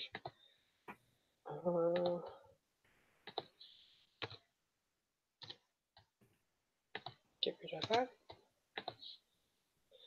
You take... Ooh, I rolled really well on 2 of those dice. 27 damage. As suddenly a barrage of bullets goes flying in your direction. Tabaki manages to put up his shield and then move to the side of the vault. You get hit by 3 bullets in major areas. One of them wings you, but the other 2 hit you in major areas of your body. And you manage to get to the side, however, you are hurt. And it stops Should have seen shooting. that coming. It stops shooting as soon as you move away from the opening of the vault. Okay. I take so they're like magical, or? You're not sure. You didn't get a close enough look at it. Your perception was to see if you noticed what the that it was a trap and it was dangerous soon enough. You didn't get a good enough look at it. You're trying to make an arcana to see if there's magical or what it is. You have to attempt to look at it. And if you attempt to look at it, you will be in the firing zone and you will have to make another dex saving throw. Okay. Do I get the advantage because I know it's there, or? Unfortunately, no. Huh.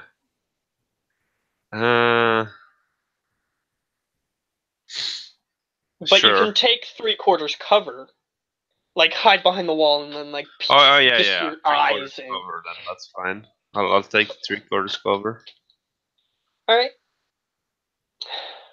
Which I don't know what that does for dex saving throws. I'll just cast a dispel magic on it. Okay. Is that what you're going to try to do? Yeah. Okay. What level are you casting it at? The basic one, 3rd. Okay. Because I'm pretty sure it has a specific DC. Yeah, if it's higher than 3rd, then it has a DC 10 plus the level. Okay.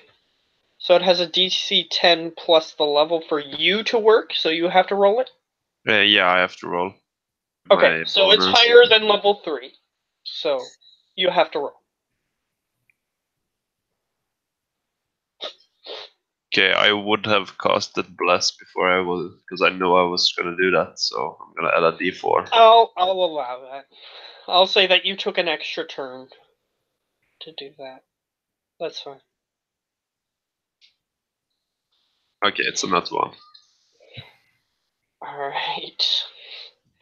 But you Oh, still takes the number. It still takes the number. So 11. Unfortunately, that is not enough, as you need to make another dex saving throw. Yeah. I'm Text. going to add some to your number because you have 3/4 cover. Yeah, it's should be +5. Okay. Yeah, you managed to save.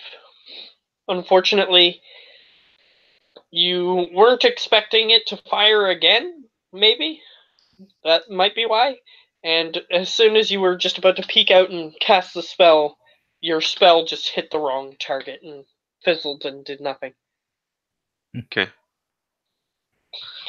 So yeah, it'd be still shooting at us. I'll save us.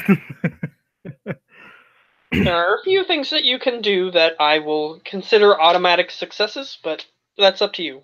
Depends on what you want to do. Well, I was gonna ask you if I could make like one of my flashbangs into use a few bomb charges and make it into like an EMP. Unfortunately, unless if you can make a bomb that actually disables magical items, then no, it wouldn't work that way. Well, in that case, I just throw a smoke grenade in there. Okay. You hear of the smoke being released. You're not sure if it worked. You have to walk within its. I wave my hand in the door opening. Okay. You hear.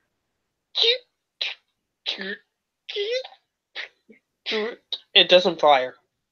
Sweet. Let's go. All right, you go in. I assume you're going to attempt to disable the thing before. Yes. Okay. So you walk over to it. It appears to be just a Gatling gun with a lot of ammo. There's like a whole chest, like a treasure chest sized chest full of ammunition that is just being fed into this thing. Can I dismantle it and put it on my bear? You can attempt to dismantle it. I try to dismantle it, which requires a successful Arcana check.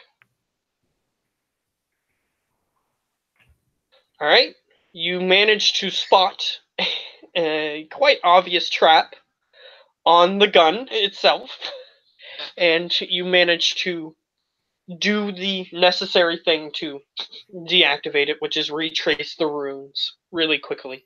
And you've dealt with certain types of magical traps like that before, so you just, and then it disables the trap, so you didn't blow up by touching the gun. that's and boring. you just simply detach the ammo feed, and you just sort of, it's like an actual gun with like triggers and things. So you just trigger the rest of the bullets to fire. They fire at nothing, and it is now out of ammo because you detach the ammo.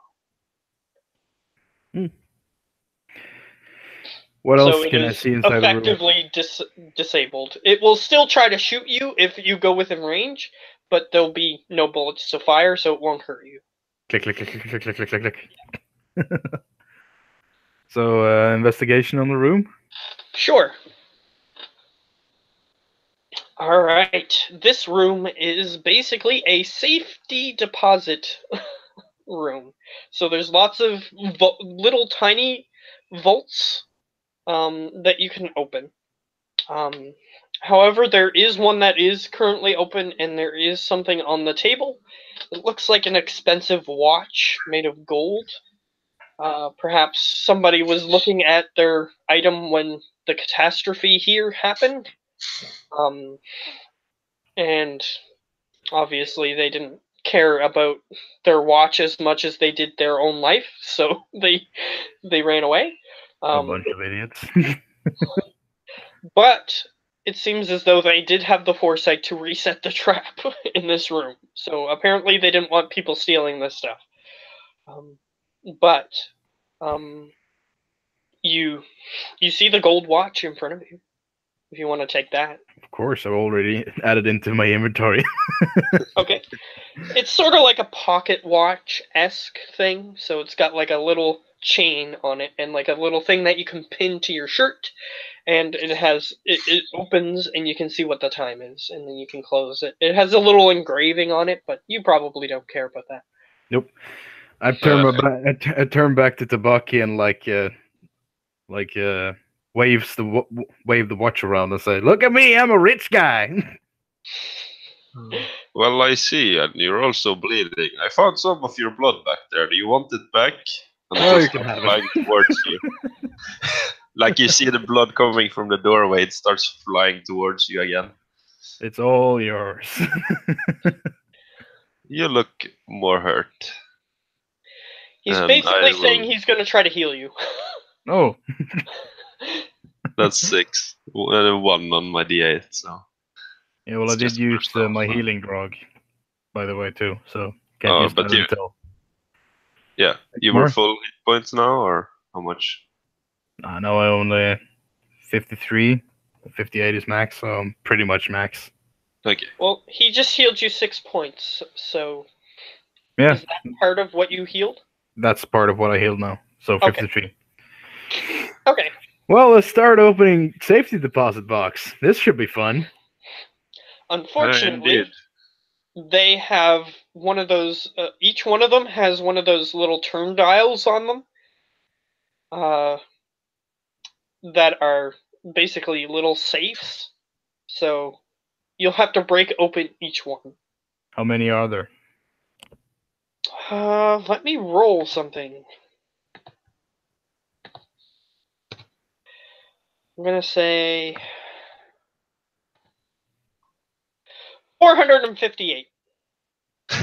Whoa, shit. Are they all the same size? Approximately. Approximately. They're about this big.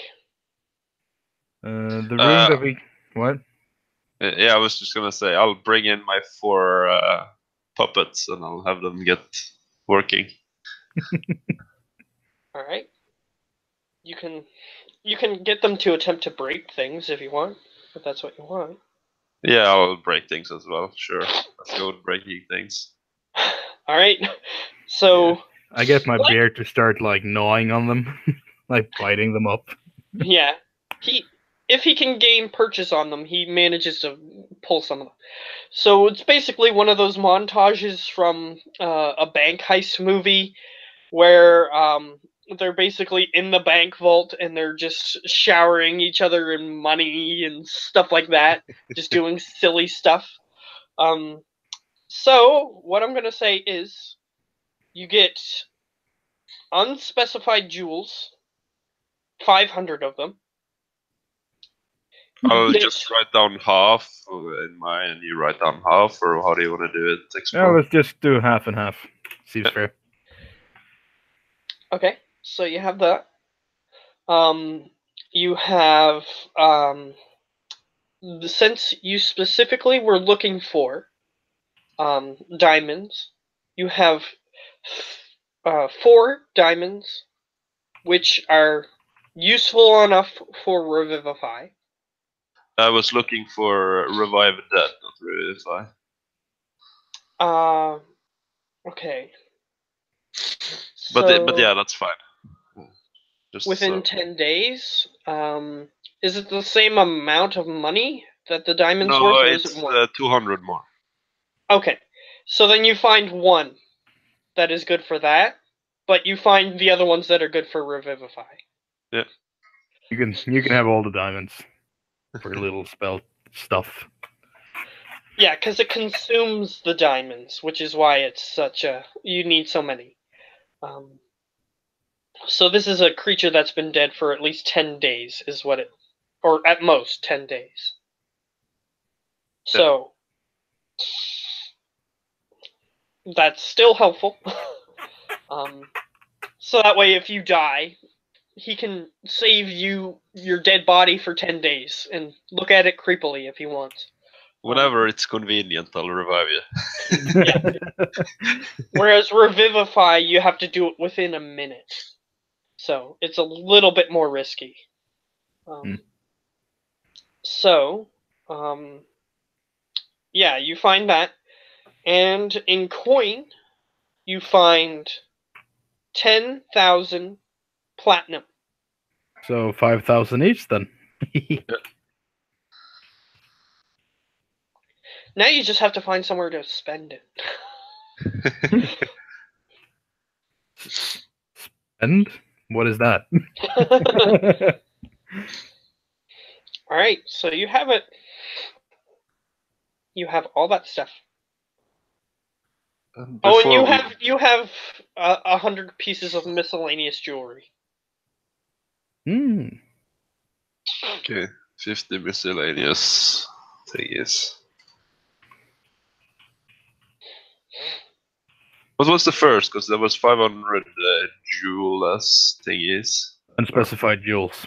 Unspecified jewels, and then yeah. jewel. So those are if you need a jewel at any point, you can say, "Do I have an emerald in this stack?" And I'll say, "Roll a dice." Okay, so it's just currently unspecified.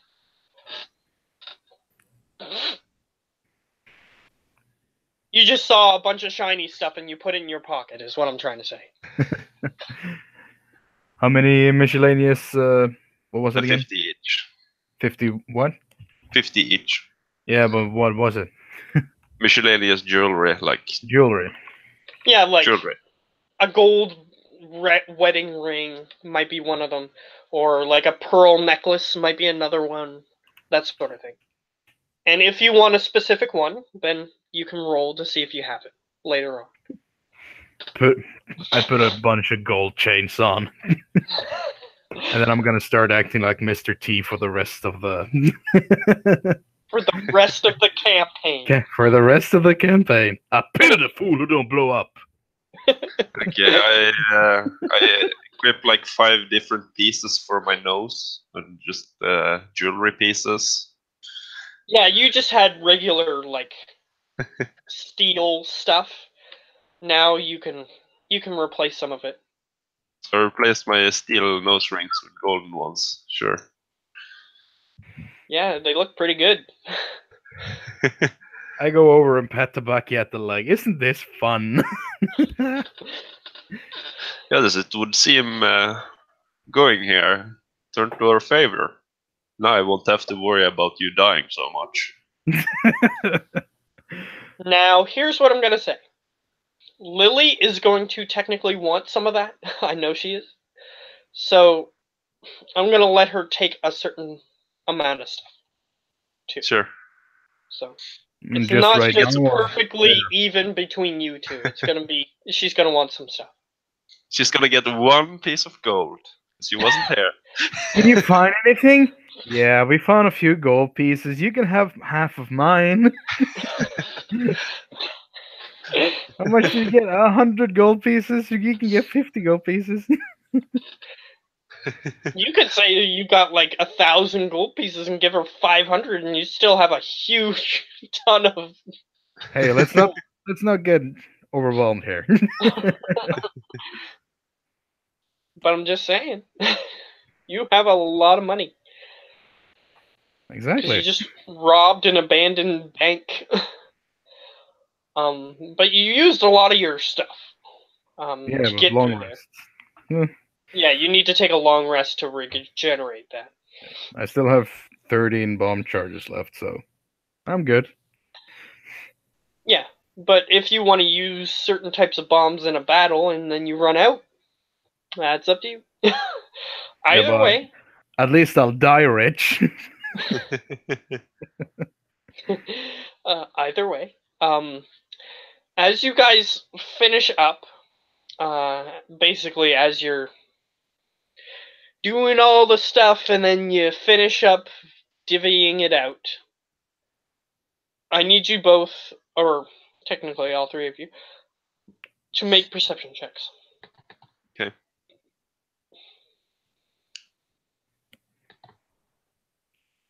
$20. You made 20. 15. Yeah, and the other two made 15. Okay. I'm gonna roll something here.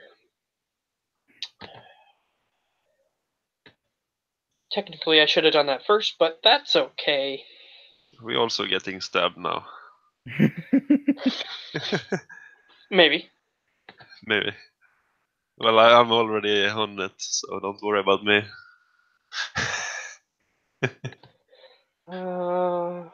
You can't defeat us. We have diamonds now.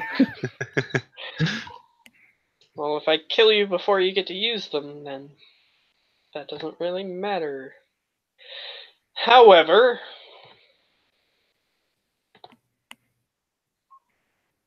let's see.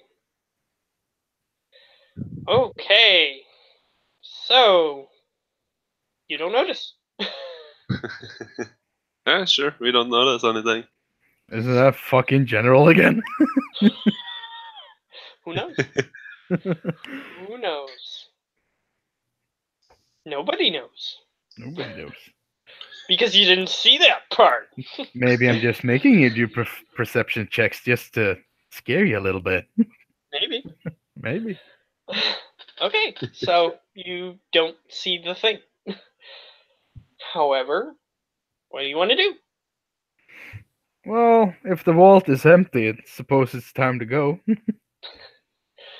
Yeah, you actually emptied out the entire vault. However, your bag of holding is full. What?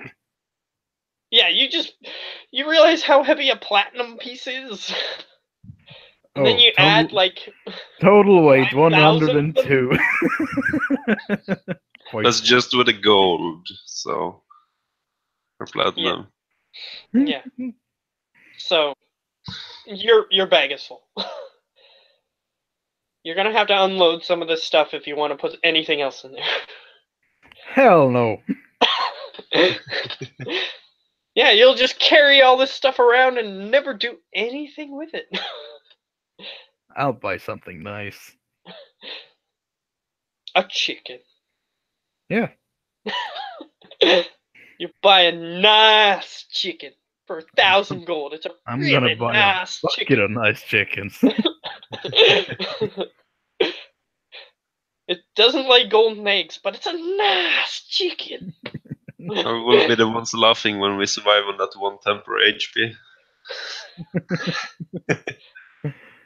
Yeah, you just throw the chicken in the way and it's a distraction and saves your life. Yes. So it's a really great chicken. I can use it once through the whole campaign. Either way, so you guys leave, I assume? Yeah. Alright, so you walk out of the vault, out of the burnt doors, out of the acid door that is made of wood, but you... as we're walking out, I'll say, in case we do meet any more traps, and I'll cast Warding Bond on you. Using one of my platinum rings, because it actually costs money, I notice now. Yeah, and it's not used up, so good on you. You can also use 50 gold pieces.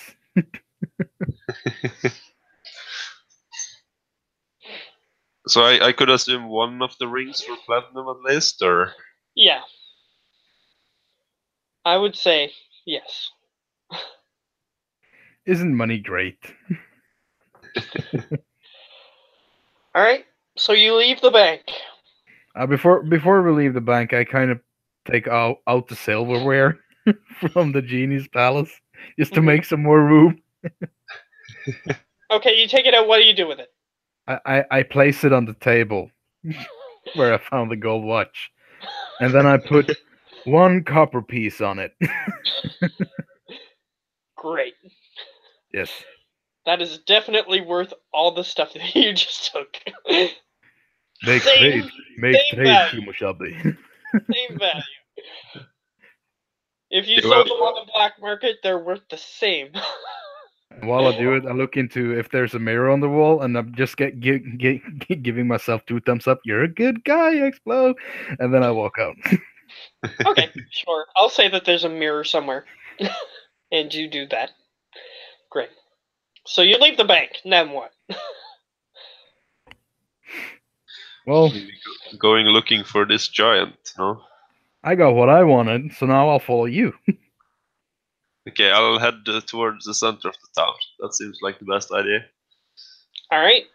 As you begin walking, you hear